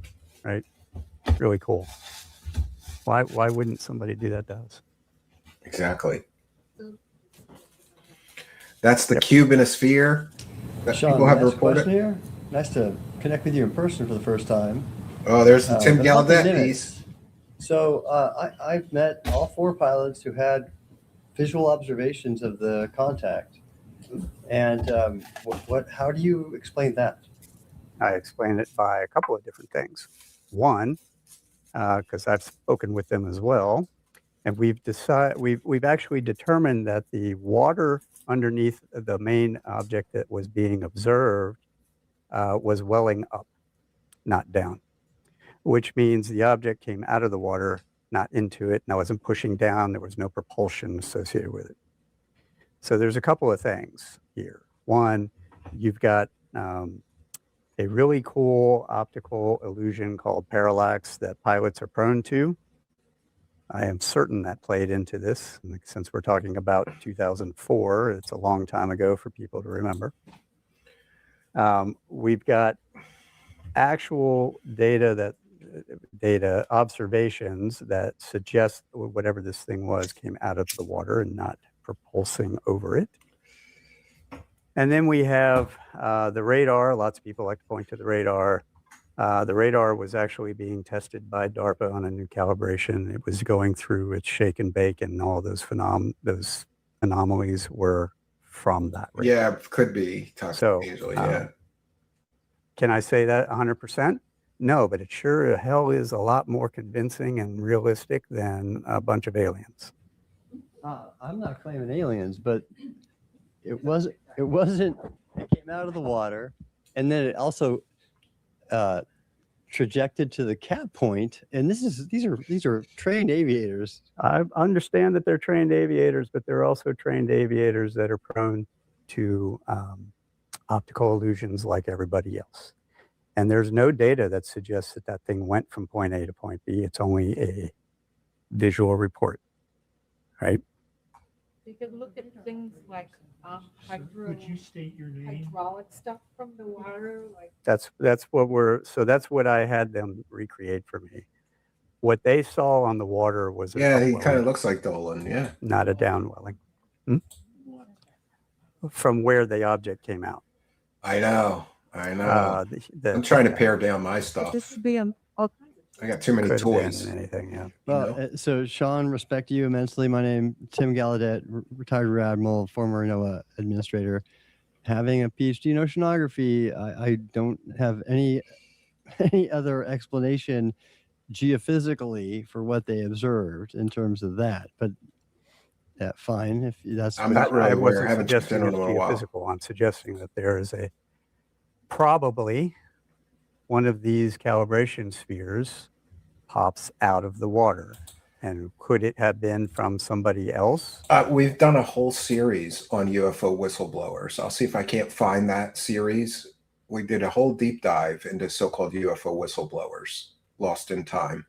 You could go to our search bar and just search for UFO whistleblowers, but I'll try to find you the video. Absolutely. Or explain it there. Because as I said, late 80s, we declassified the CIA program. There's absolutely no reason to believe that somebody else wouldn't do that in our test ranges. And we would not know it because our SOSUS network is not all that great. So, wow. Okay, this is a great thing to bring up here in public, because if our SOSUS range and our West Coast training ranges in the early 2000s, are being infiltrated by adversaries like the Chinese, that is a really important talking point. wouldn't it?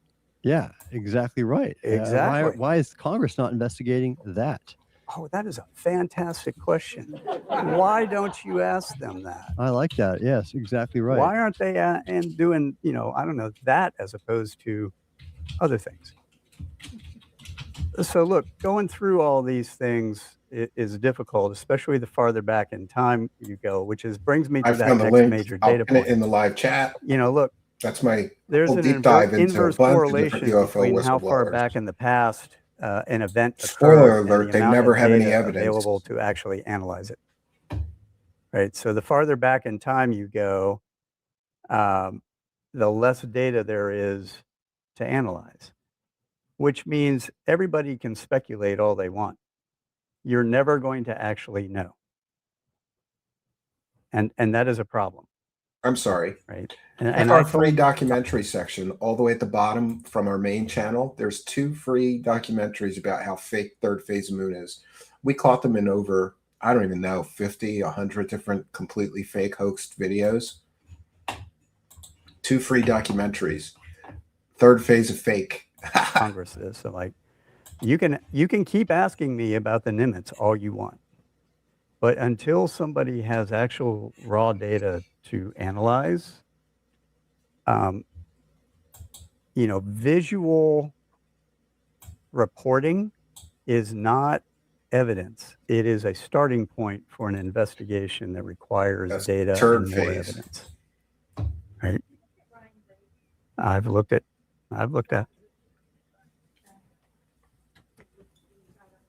So what Ryan described to us was a sphere with a cube in it. Yeah, that's a radar reflector. So a sphere with a cube in it is a calibration sphere. Calibration, radar calibration sphere. It's That's not what he aliens. described. but that's something the general public wouldn't That's exactly right. And yet he should know that as an aviator. Right. So we've got that part. All right. You go back in time, it's harder to do. Operators, they really need a feedback loop to learn. I think, some of these operators, and here's a great example, right? I had some F-35 pilots. They collected something. They Could were be. A absolutely lot of people think certain it aliens was, are demons. something to worry Becky G. about. We thought it was Thanks for being a something to member. worry about. It was in one of those, classified sensors. We were working through that. It's really difficult, to analyze that data because it's Yeah, their whole channel is stellar, and AI you've got Stop Now Admiral Rascals. we had to build a separate SAP There's a analytic documentary network just to put playlist. the data Watch on them it, all. which you would All understand three. is a pain in the back end. But we did, and we pull it apart and we understand it, and we looked at it and we're like, hey, yeah, turns out there was this glitch in the fusion engine that made it think it was something else. And we brought the pilot in, we sat them down and walked through all that, and they go, you ready for this? They go, oh yeah, that's a known thing. We knew that. Well, then why are you telling me that this is, I just spent 6 months analyzing this and building a SAP network to do it on. And he's like, oh, well, we didn't know that's what that was. There were known We thought that sensor was something else. malfunctions. I'm like, okay, well, it's not. It's this thing. And so, the F-35 program office had to go fix it, right? And finally, this last one, and I think we've just touched on this, right? Operators don't have the best analytic hygiene, and they certainly tend to believe that their view as experienced aviators or other operators are never wrong. And when you prove them wrong, and you bring them in like that F-35 pilot, and you sit them down and you go through the data with them, they understand it, they get it, and then they accept it and they move on. Yeah, not some of the UFO nutters, though. And just because somebody's a trained aviator doesn't mean they can't be wrong. Everybody human can be wrong. And they learn from it. And that's why we need to do that. Now, unfortunately, I've had a number of people in Congress who also have that same belief, but they don't learn. And most of our military and intelligence leaders don't have that hang up, at least to my Yes, that was me. So let's talk about the conspiracy for a minute, because there's a whole bunch of things that we discovered that contribute for those to unaware, this conspiracy. In the third phase documentary, we proved that they lied and said they were in the Philippines when they were actually just in Hawaii.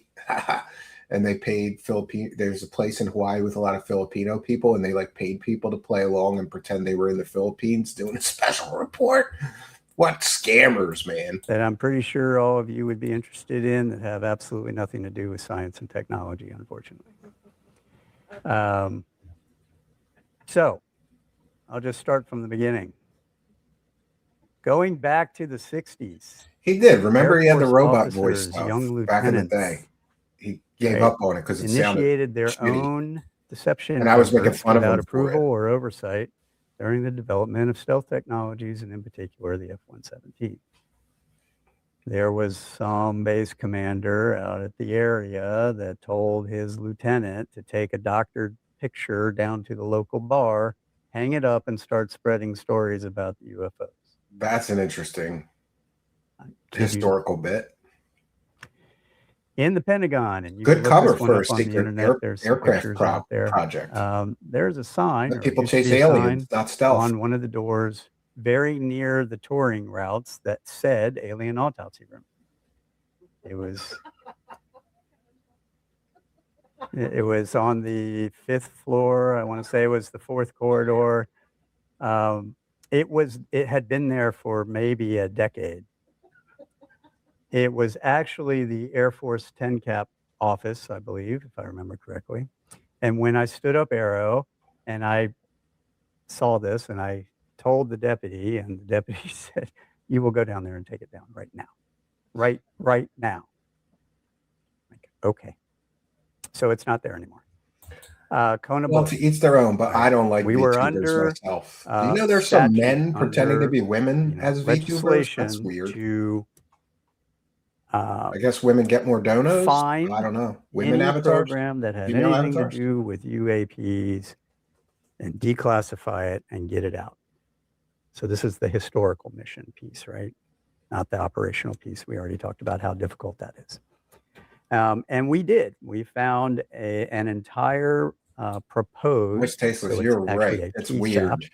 proposed weird. special access program called Kona Welcome, Blue. Amber Geddon It is here. hidden Now it's a at, party. DHS. Just got off of And it work. was Welcome. actually the follow-on program to ATIP OSEP by the same group of people wanting to get another $20 million out of the Congress to go stand up 7 institutes. You can read about all this because we declassified it, put it all out there. That's interesting, Garazi. And Janitor's closet. Cheyenne one Mountain of has a them was Stargate study command sign on the door. non-human biologics, and one was to study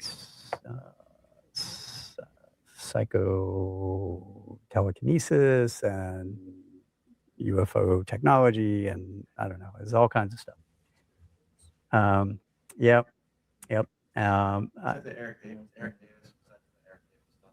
Well, he's involved in like all of this. But this Eric is, you can Davis, go look the up this wackadoo, program. is involved in all It's this on the shit. website. You can download all the documents that were declassified. You can read them up. It'll tell you who was involved, what they were trying to do.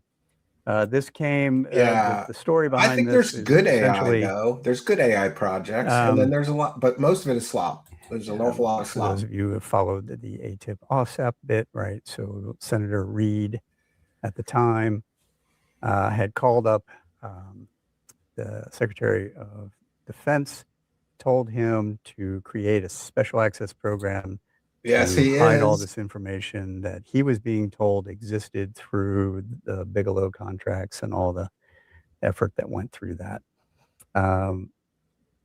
The department good took a question. look at this I gotta start very doing shows on Sunday. closely and determined not just no, but hell no, this was not a real program. This was not an authorized program. This was, money being used for different purposes than it should be.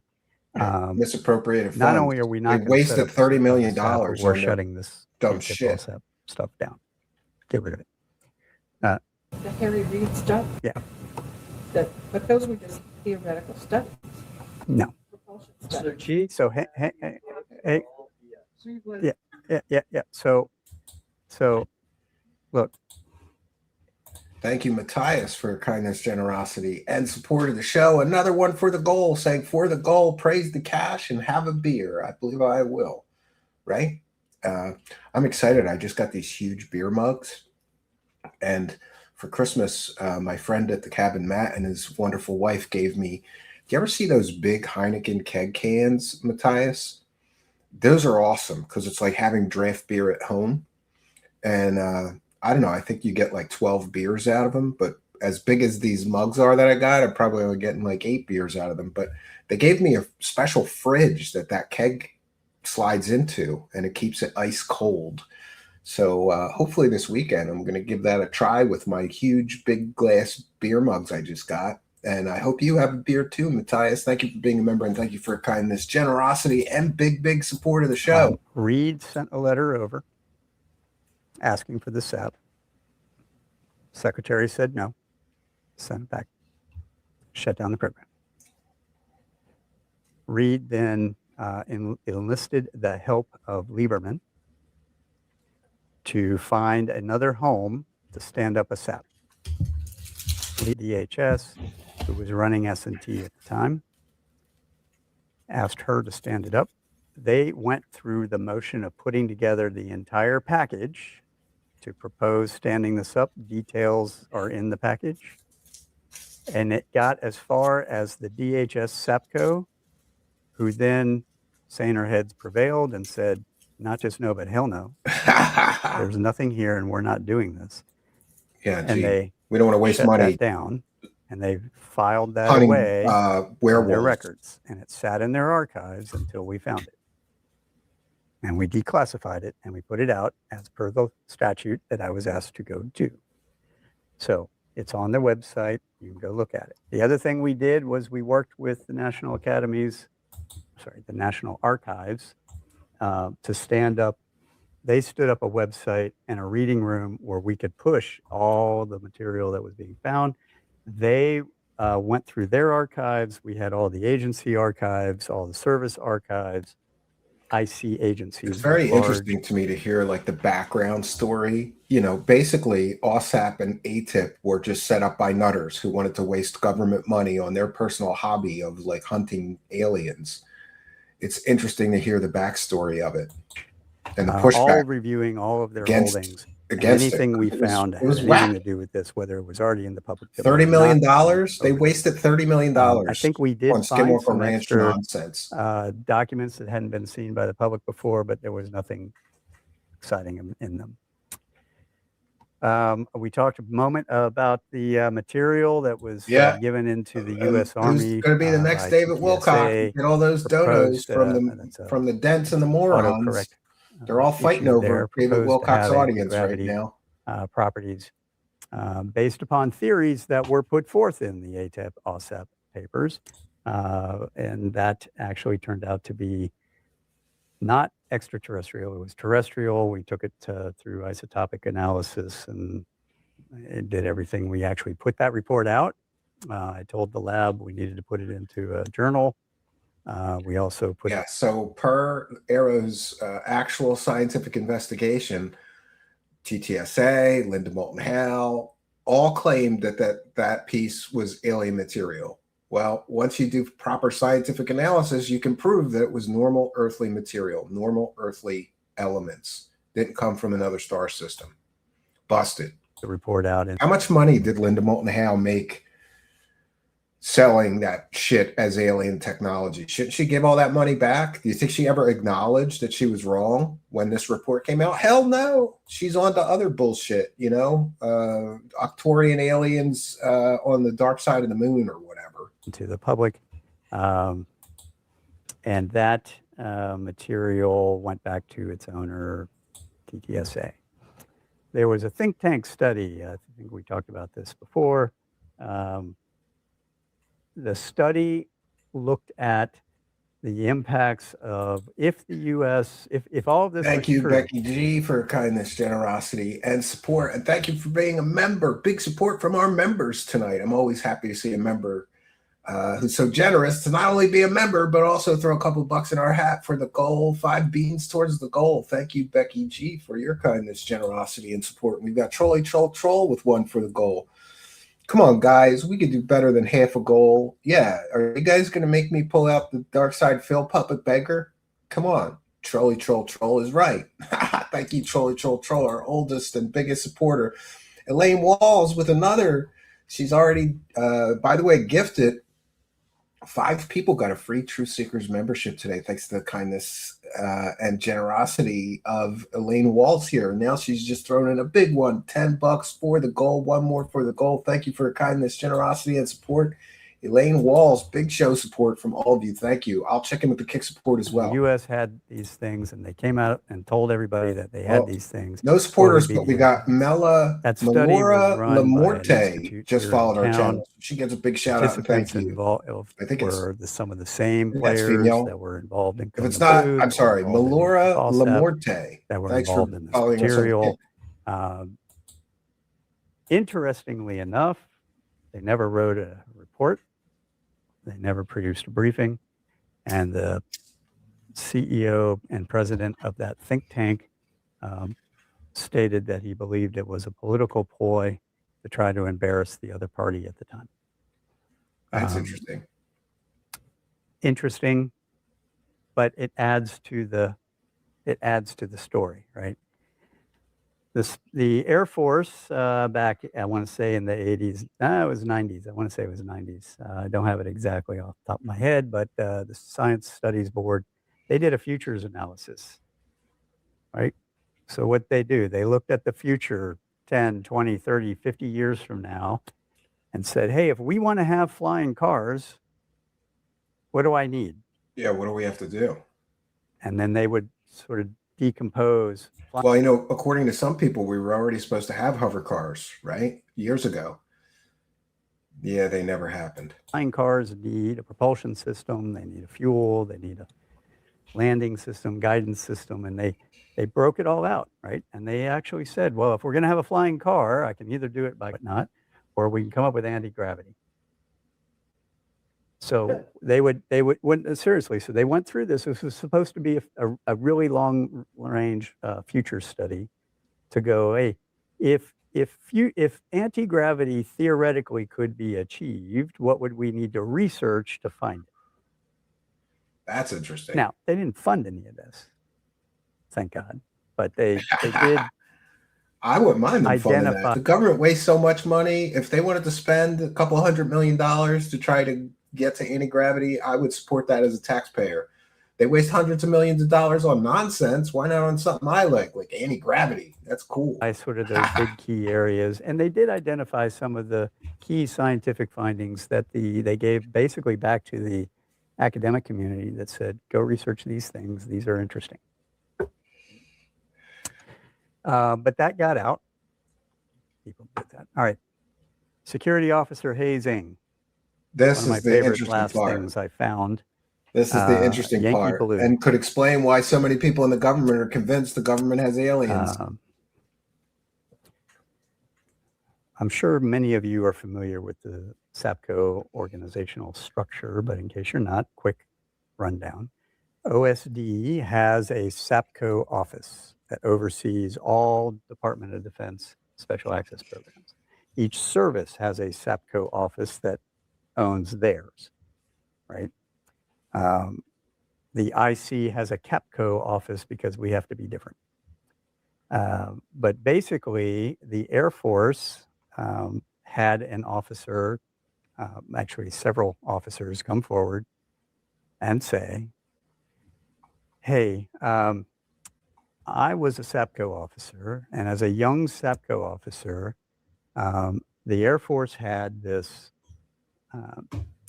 tradition.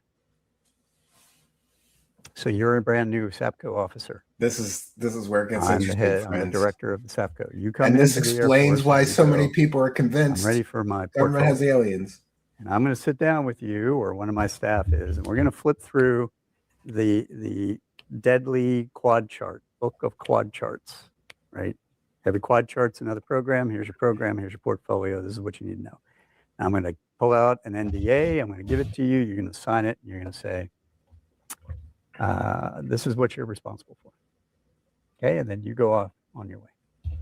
And then the next day, or maybe later that afternoon, one of the staff will call you back. So, hey, we forgot to tell you something.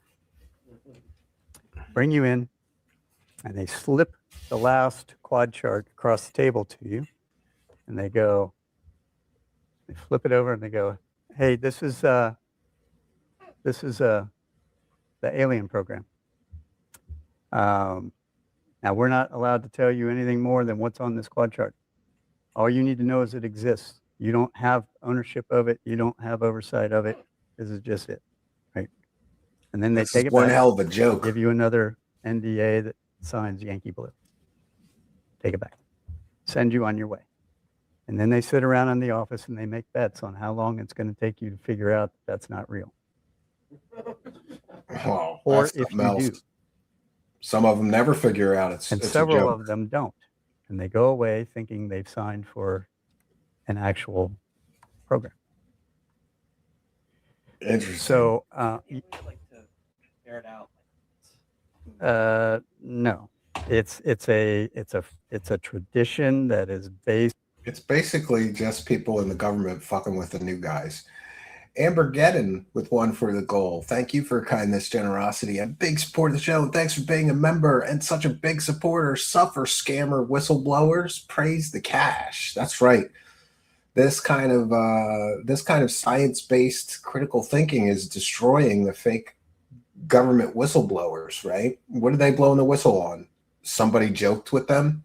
Somebody played a practical joke on them. Thank you, Amber Gedden, for kindness, generosity, and support. And we've got Garaji, big show supporter with one for the goal.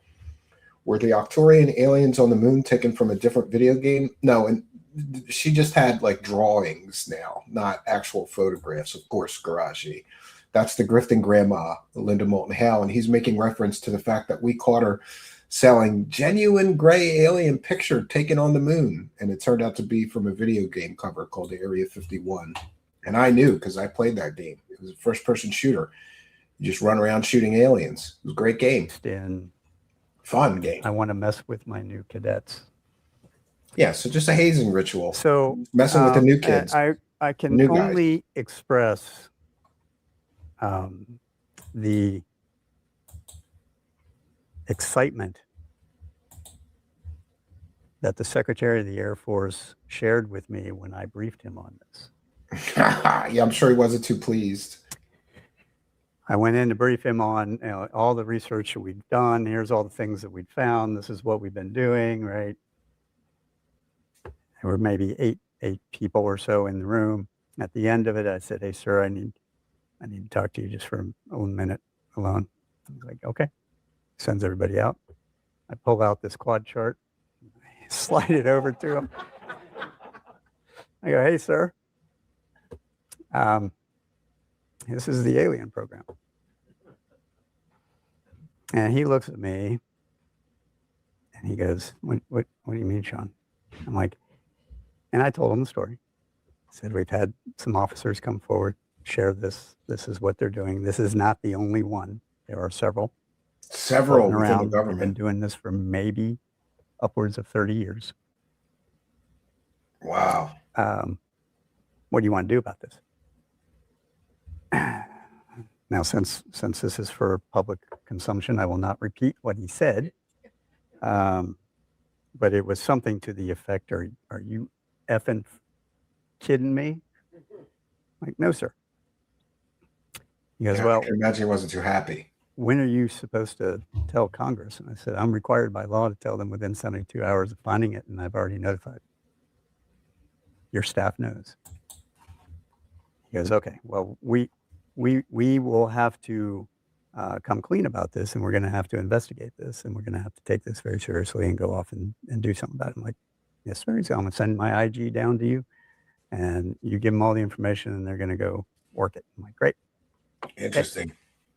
I briefed Congress and the senators on the SASC in particular. So this kind of explains why there are some people, maybe like David Grush and people like him, who become 100% convinced that there's a government alien program that's being hidden. And it could all come down to just basically a really twisted practical joke on new people. Interesting. Say, are you effing kidding me? Yeah, this is it. This is what we found. He's like, I'm going to call the SecAF. Like, he's expecting your call. FF 9000 just sent a hype on Kick 10 Kicks. What's that? Thank you for your kindness. Look at that. We're 20 minutes left. Maybe, yeah, we'll get through this whole thing. I haven't been stopping it very often. I've been talking over him. And please forgive me in the comments, but I have a limited amount of time. I'm doing a radio appearance later tonight, an interview. So we have limited time. So I consciously through this whole thing try to not stop it too much. All right, Just talk so over him. that one went on, and they Oh, went look to at that. investigate. And just to give you, Becky G, thank you for your kindness, generosity, and support. And this gives me another opportunity to beg for subscribers, right? Thank you, Becky G, for giving me that opportunity, because I always say when a kind and generous soul like Becky G here, who's already a YouTube channel member and a goal supporter, gifts some of these memberships, 5 people now, well, 10 altogether, thanks to Elaine Walls and Becky G here, 10 people have gotten a free Truth Seekers channel membership. And what does that mean? You get a member badge, you get access to our members only video section. I think there's 90 members only videos in there. You get access to our monthly show journal, behind the scenes look. So thank you, Becky G, for that. But listen, in order to win one of these free channel memberships, you must be a subscriber. So be sure, if you haven't already, please go to our main channel, hit the subscribe button. A big, huge boost to our channel.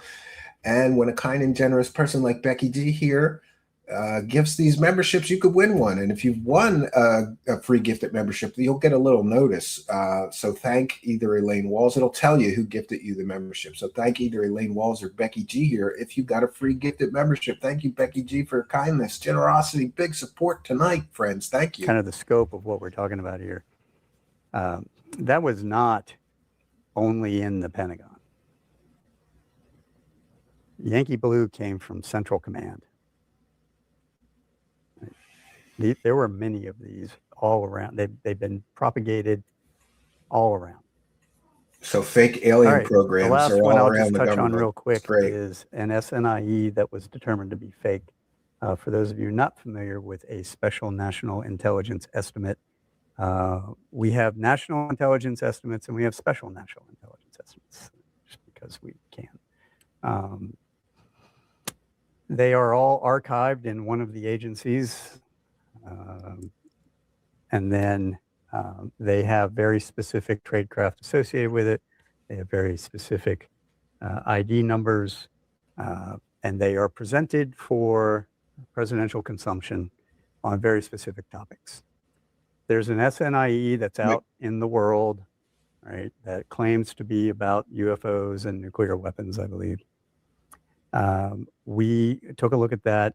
We examined it. We had the NIE office examine it. We had the archives go through it at the agencies, and it does not exist as a real thing. So it's fake government document. 100% manufactured. None of the tradecraft People matches. fake government documents None all of the the time ID talking about numbers match. UFOs and aliens. All fabricated With the classification. with a classification marking. And you're saying that a lot of this was orchestrated by the lower ranking? No. I'm saying this is like a grouping of a whole bunch of different things that we found. Some of these go back years. Some of them are very recent. Some of them are unrelated to each other. But as a whole, it contributes to this narrative. And it is a self-enabled that just goes on. And there's so much. That's more. interesting. So how far back did you go? Did you Yeah, guys that's- go back to that's a good Roswell? question. You know, Oh yeah. they claimed there was hardware, and all these sensor things are collected. Do you know how many times that they reviewed? Do you know how many times they reviewed Blue Book? Do you know how many reports there are on Blue Book Majestic. And all Majestic. those and are Majestic?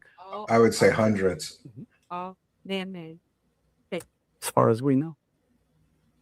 So there was no hardware from Roswell, because having worked for material, There's only the balloon. digital stuff can have anomalies, but I always said, show me. If you want me to work on a program, So You're talking mobile? yeah. physical, Mogul. physical. There was nothing beyond that. Mogul And balloon in fact, debris. the remnants of Mogul exist at the National Archives. So does the grassy knoll, by the way. Report track chronologically with the high altitude dummy experiments that a lot of times they describe. Oh yeah, that was always a good one when they had the dummy up there. But did it track? Because it seemed that when the Air Force came out, a lot of the time frame just didn't track.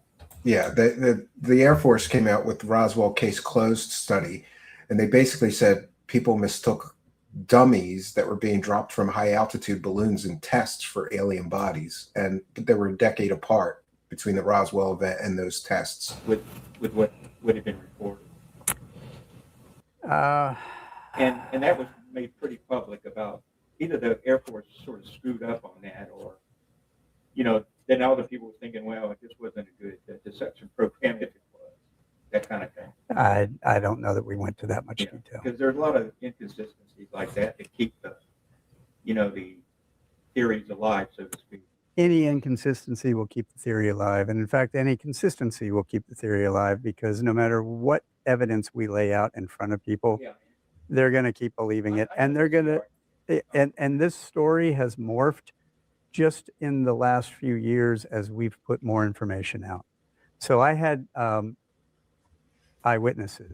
Interesting how UFO whistleblowers who mythology came in comes. and swore up and comes to down that Kona be. Blue was the program that was hiding all of this before we found it and declassified it. All right. I think there's a lot of. And then, information out but once we declassified it, Kona Blue no longer became that program that the people were pointing to, right? They came up with a different name. A different program. This is it. I'm Yeah, done. I'm out. Immaculate Constellation. We're up. Go ahead. That there's mobile debris at the National Archives that is part of the Rodwell investigation, or No, I'm saying there's mobile debris. there's just mobile debris there, just Whoever, that has nothing to do with Rodwell.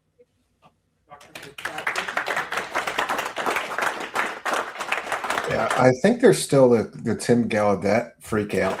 I want to ask you, and actually, I want to ask Admiral Gallaudet also, how you would feel maybe about talking back and forth for maybe 10 minutes or something. Does that sound okay? Or there may be others here. Kirkpatrick's like, I don't want to talk to this nutter. For those unaware, Tim Gallaudet is a nut job. And he had his daughter was hearing voices and seeing ghosts. And instead of taking her to a psychiatrist, he put her on a paranormal TV show.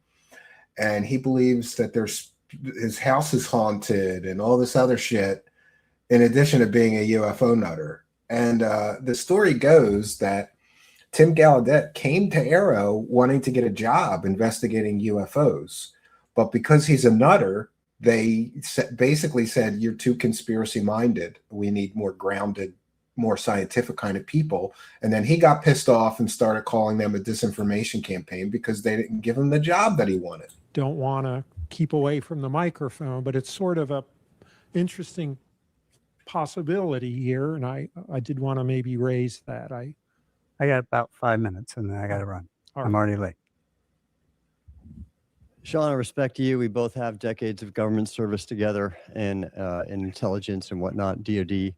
I'm going to ask you a point blank and put you on the spot on something. After my 2024 UAP hearing testimony in front of Congress, And by the you way, tweeted a response about my Tim Gallaudet had no firsthand knowledge of anything. He read something in an email that he said then was somehow deleted from his email about a USO or unidentified submerged object that came up out of the water. He had no firsthand knowledge of anything. He read an email once that talked about some anomaly. statement regarding Aero where you said, I came and visited Aero and I was bitter because I didn't get a job, and that you believe that was because Look at you his didn't hire face. me Look because at I was prone to Kirkpatrick's face. conspiracy theories, and that you checked with some of my bosses on that statement. It's well out there. You tweeted it. And ultimately, you know, I didn't go visit Aero when you were there. It was after you left. I was invited by Mike Waschel, the Navy Intel rep, who asked me to come there. And that's what I spoke about during my hearing.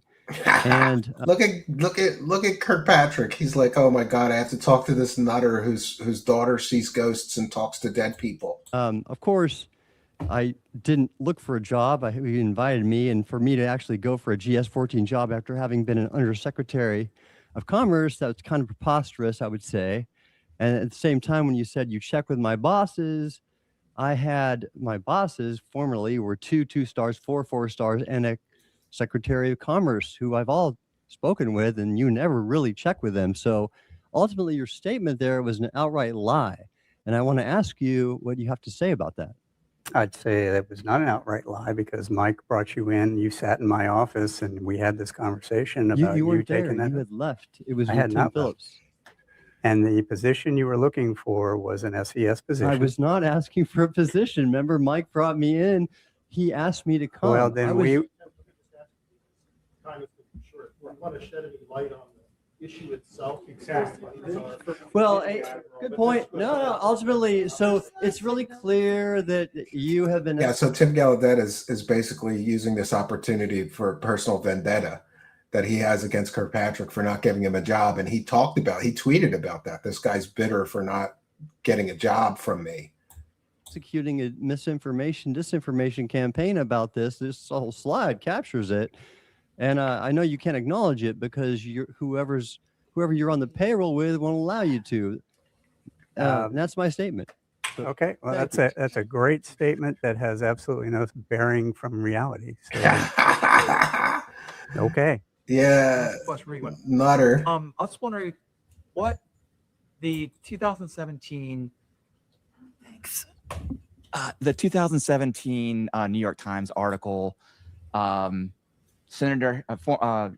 late Senator Harry Reid, Robert Bigelow, what effect do you think all those things had to bring us to where we are today, where we're having congressional hearings about UFOs? Yeah, on that Capitol whole article was Well, it's completely certainly false. revitalized. I mean, look, one of the things we learned as we looked at this historical record was this story has a life cycle about every decade, right? It crops up, morphs a little bit, gains some popularity, and then it goes away Changes.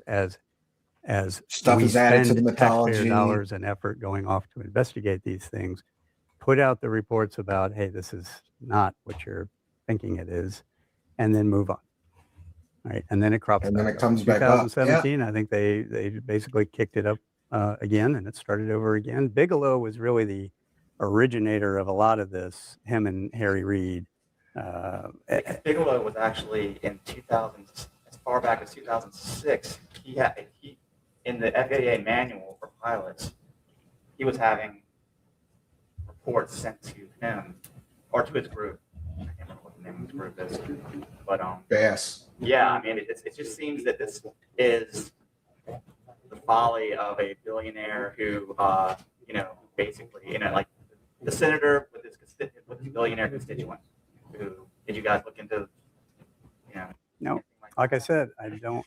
We were not authorized to go look at people. Right? My job was to get at the truth and put it out there. We have a question from Mick West, a fellow of the Committee for Skeptical Inquiry, publishers of Skeptical Inquirer magazine. He's well known for analysis of UFO videos. He wants to ask you, Best what do you UFO think video Aero in can poker. do to reduce the operational impact of false sightings and to enhance readiness for real UAP threats such as novel drones? Education, right? It's not just educating the operators, but it's educating the public so that they know what they're looking for, right? Because it would be really helpful if I can't tell you how many people send me videos that are totally ordinary Earth objects, and they're claiming they're alien spaceships. Had a whole bunch of public that was Low so information enamored with zone. this problem that they were looking for those drones and not UAPs.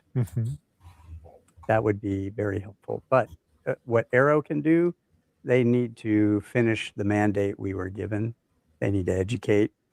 They need to put Yes, it was just the other day, in the best of my knowledge. They published it yesterday. They published a recording yesterday. Keep to the science, keep to the in the technology. last week. To your comment just now, it's been 2 years since volume 1 of their report came out, and it said volume 2 is coming soon or but it hasn't. Nope. And so anyway, I guess that's a question. If we I'm with you, Arlene. I would direct that one. I mean, I can speculate. I have a good idea what's holding up, but you'll be sorely disappointed in the reason. You should just ask them. I see. Do you have any thoughts on Lou Elizondo? Many, but no. You're not going to share them? Lou Elizondo's a grifter. He knows he's a grifter. The UFO community, is that? So look, I was asked to come in and stand up an organization and be as objective. They were both the science. They were the data, and I was. And I set up really good structures to go after that. He does come off a little I spent some time going through the analytic process with you. But he's usually right. I could go with just as much detail in the S&T side and the operational side to eye-watering detail. Checks, balances, tradecraft, methodology, everything that you could possibly do to follow the leads. And I've testified to this before. I've said it in the media before. The best thing that could have happened in that job is I found the aliens and rolled them out. But that didn't happen. The data doesn't support it. The evidence doesn't support it. I think I mean, as you've seen, I think, no matter what you put in front of people, the belief is strong and it's not going to change. I agree with him 100% on that. It's akin to almost a religion in some senses. And somebody, I read this and I wish I could remember. That's correct. And I wish I could remember where. I want to give proper credit to this. It is not my quote, but someone looked at this as UFOs, UAPs are almost the replacement for religion. God analog to replacement for older religious community, right? So a lot of people who are maybe not as religious need something to fulfill the same need, and they replace it with aliens because they want something bigger. They want something greater than themselves, something that's better, stronger, is going to save us from all the madness that's going on. And that needs to be, and they fill it with something, and that's something. Nature is weird enough on her own. Indeed. It's just some things we haven't been able to figure out. But it's not just that. It's people have a desire for something and a fulfillment of for something greater than themselves, and they're not getting it. And this is one way of this is a way to fill the void. Do you think the checks and balances are holding it in Arrow now? Everything I've everything that's in the way I set this up, that structure fundamentally 2 big things in 1 week. There. They're going a little ape shit. Nutters, yeah. In fact, I was just here comes the grift. Where was I? I was I was at a function. Religious delusion, yeah. SecF and undersecretaries and a bunch of other people were there, and it was a space event. And anyway, one of the it's an escape from reality too, yeah. And I hadn't seen them since I left. And they go, Sean, I just wanted to say, Congress and a lot of the people did not thank you enough. All right, what you did was really I think you did a good you job. set it up, and Tough Congress job. is now happy with where we're going based on all that work that you did. And they're trying to keep that going as best they can. Now, the new director, like every new director, is going to want to put their own stamp on it, and they're going to move, they're going to make changes and whatnot. But I think fundamentally the structure is still doing pretty good. Oh, yeah. I've built 6 organizations for the intelligence community, and not one of them survives after you leave, right? It changes into its own thing. It's like a child. Yeah, gross. So no, literally, this was an important aspect of OPSEC. So we intentionally decided that I was going to be the only one that was acknowledged to be part of Arrow, and we tried to keep everybody else private and so the nutters couldn't attack them, and including location of the offices, because we didn't want people showing up. We didn't want my staff getting harassed, right? Do you know how many people have showed up to my house? They still show up today. I just had one not a month ago. Nutters. Nutters. And I don't live in an easy place to get to. And every time they try to get to my house, they wreck.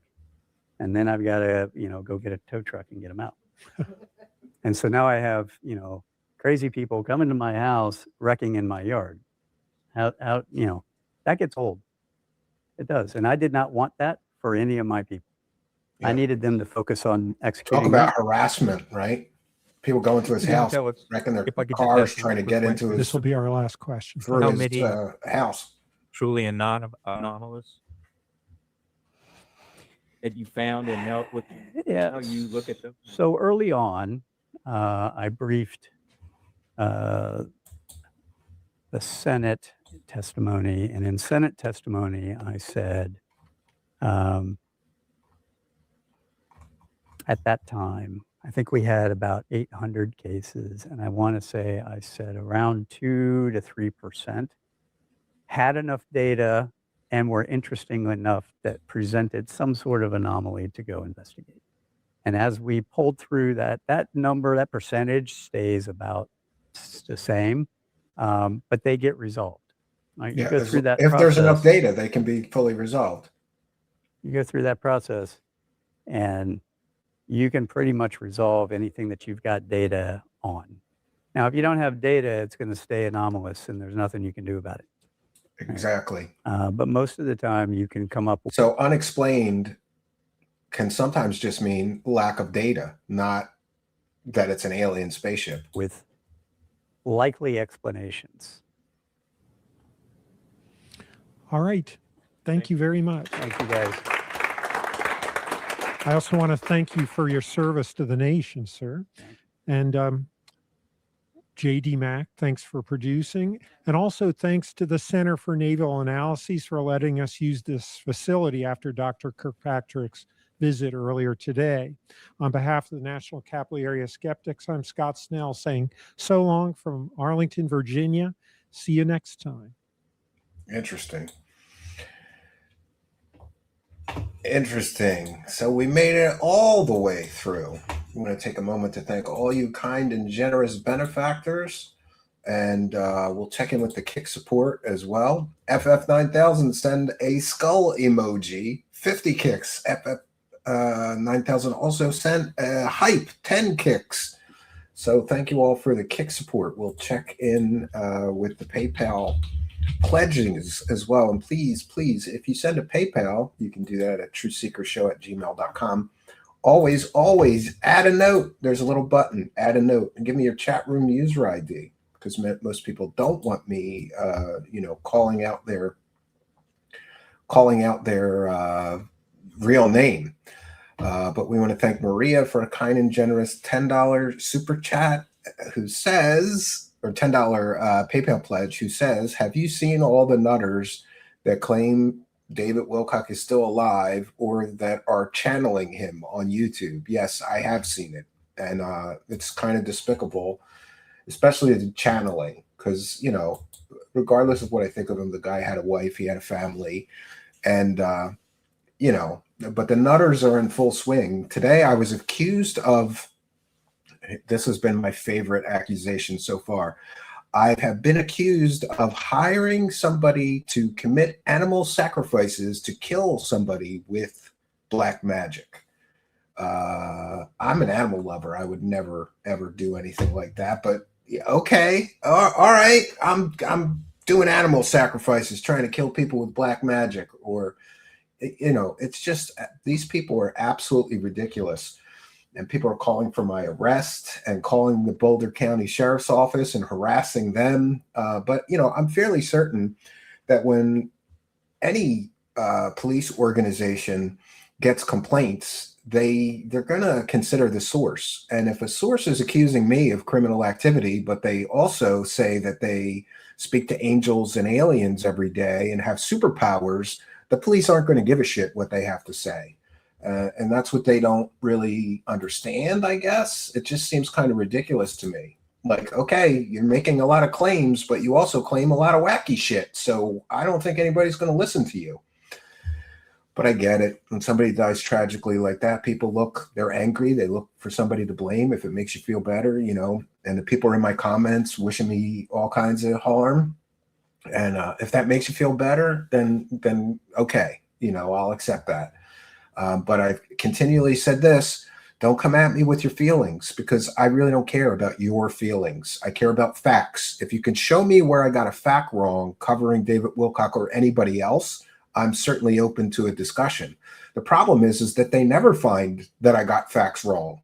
Not to say that I haven't. If I do get a fact wrong, we correct the record, we make changes, But in my coverage of many of these people, and by the way, many of the people calling for my arrest are essentially people that we have exposed their scams here on my show.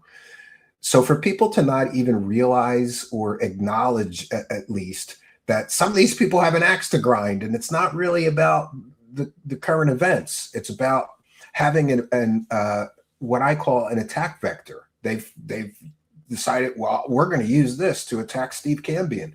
Well, congratulations. Go find where I was wrong exposing scams. Go find it.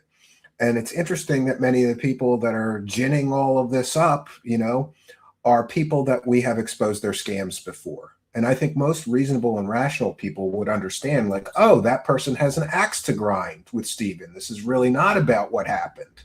It's just a really good way to attack me. Yes, he's trying to get me charged with online harassment to get rid of him. And what's interesting is that I have never, ever called for somebody to be deplatformed. I have never, ever attacked another content creator's YouTube channel. Corey Good wants to silence all criticism of him. That's what all the lawsuits were about, just trying to shut people up with lawfare. That's what all these claims of cyberbullying and harassment were about. And by the way, Corey Good admitted under oath that he cyberbullied and harassed Bill Ryan, who was one of his big critics early on. He sent people to take pictures of the guy's house and video of the guy's house so that they could make a video to shut him up. People who try to stomp all over free speech or silence criticism, they're always the bad guys. So to you nut jobs out there, I'm not the bad guy. You know who is the bad guy? I think we know. Yes, of course, he's already grifting off of it. He's trying to make himself relevant. Nobody bought his shit documentary, which, by the way, was the worst documentary I've ever seen in my entire life. And I don't just mean UFO related. I mean, his latest documentary is the worst documentary. I'd rather watch complete and total AI generated slop than watch that shit. And it's funny that he bragged about that for 5 years and what great production. And it looks like a kid with a camera that barely ever made a few YouTube videos, filmed and edited it. It's just not well done. And, trying to pivot and explain the whole lying under oath, it's just a bad look for him. And it's interesting to me that some people are so retarded that they're still going to believe him when he claims that I cyberbullied and harassed somebody. Listen, I didn't sue cancer patients or people that were, former coworkers of mine. I've never sued a former employer. I've never sued a former coworker. I've never sued a former business partner. Corey Good has done all of that. He is a toxic, slimy individual. And I say there's certain people that are so toxic that I don't want to cover them anymore. And I'm trying to turn the page and not talk about them and not cover them, but they keep attacking me, which will eventually force me to defend myself. And they're not going to like it. They're not going to like it. And, my advice to Corey is keep my fucking name out of your mouth, pal. You've got enough legal problems, don't you?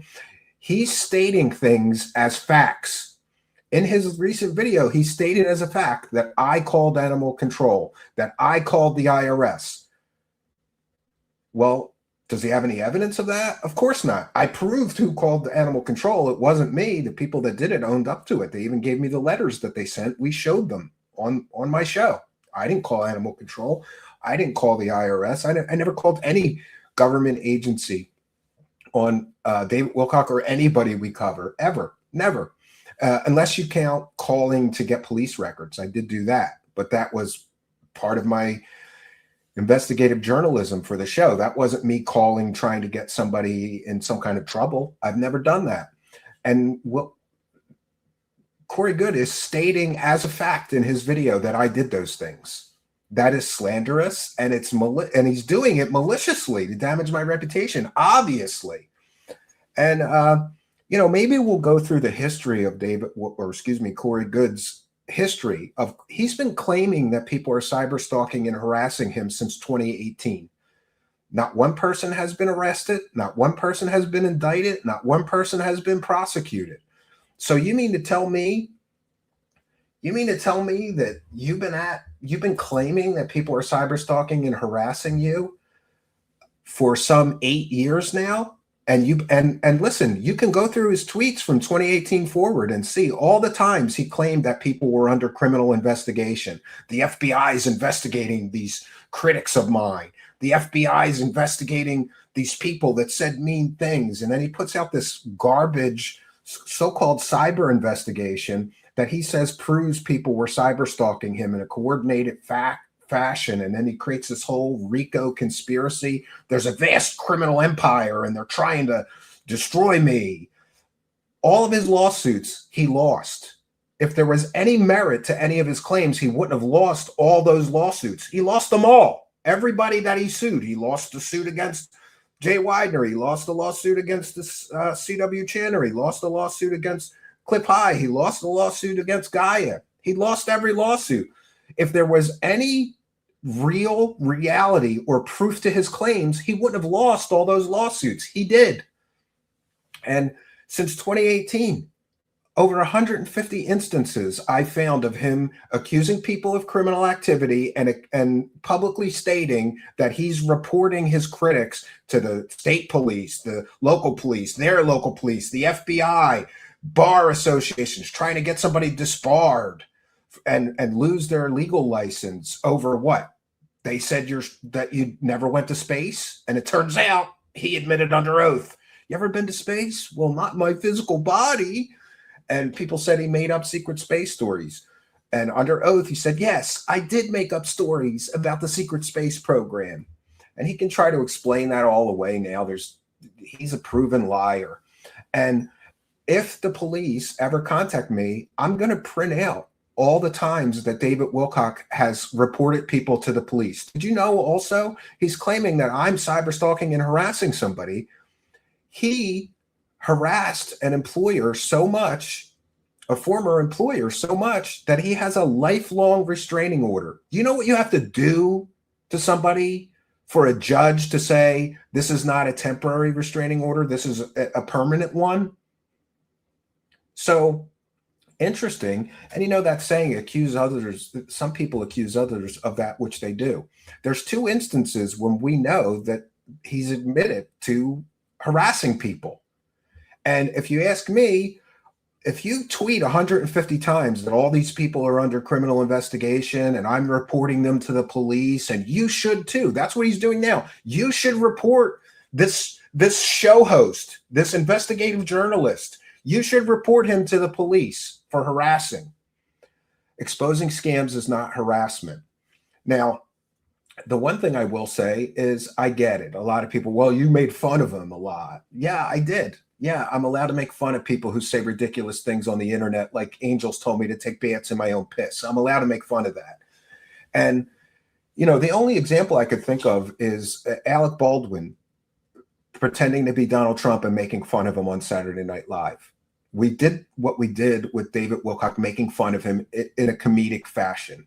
And we made comedic parodies about David Wilcock. If Alec Baldwin is making fun of Donald Trump on Saturday Night Live, is that harassment? No, it's not harassment. It's comedy. And, you know, I'm sorry that you're upset with me. Everybody's looking for somebody to blame. But I believe in my constitutional rights to free speech and freedom of expression. And I stand by the factualness of my reporting. All these people want to talk about is their feelings. Oh, you're such a meanie, Stephen. You're responsible. No, I'm really not. And Wilcock had an incredible amount of problems. What about Stavati Aerospace scamming him out of $1.5 million?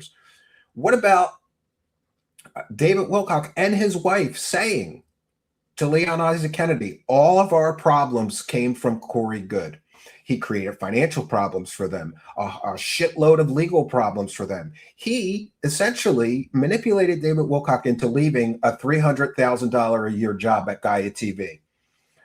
And then David Wilcock's family said that he died of incredibly bad financial problems and stress and whatever. Well, who created that stress? If he was still making $300,000 a year at Gaia, would he really have those financial problems? Who knows? You know, it's a lot of woulda, coulda, shoulda, and hope-sos, maybes, and possibilities at this point. We want to thank Noka for the kind and generous $1.99. Thank you for your kindness, generosity, and support. Saying, keep up the awesome work, Stephen. I believe that I will. Winter Soldier sent a big one kick, but we thank you for that. And we thank all the Kick supporters, Patreon supporters, YouTube channel members, people gifting YouTube channel memberships, you super chatters, you people buying me a beer. Thank you all for your kindness, generosity, and big support of the show. Let me just make sure I didn't miss anybody. No, that's the Noka. You got the last one. So I will be back tomorrow night, 7 p.m. Eastern Standard Time. No place I would rather be. But that's all I got for you now. For now, friends, it's. I hope you enjoyed this. It's very.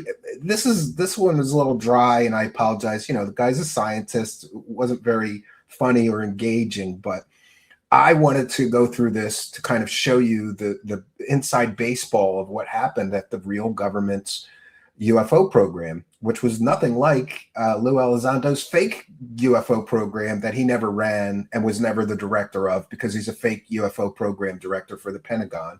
His job had nothing to do with UFOs.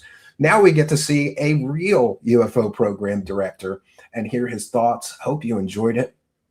But that's all I got for you, friends. Until next time, my name is Stephen Cambion. Good night, and God bless all of you.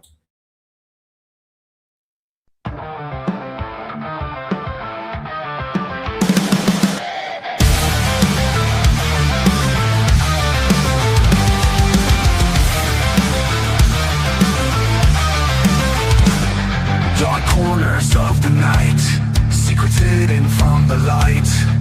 Whispers turn to screams, shattering all your dreams. We always call out every super chat. One got past me, so I apologize. Thomas Robinson 3704 with the last minute bit of $2 support, saying mental health awareness. Yes, please. You can just Google suicide prevention hotline. There's always help out there. Please check in on friends, family that may be having a hard time, and if somebody is experiencing those things, get them some help. All right, we'll try this again. Wait, let me just check just to make sure. Okay, that is the last one. So thank you all for your kindness, generosity, and support. Good night, and God bless you all. Again, you are doubly blessed.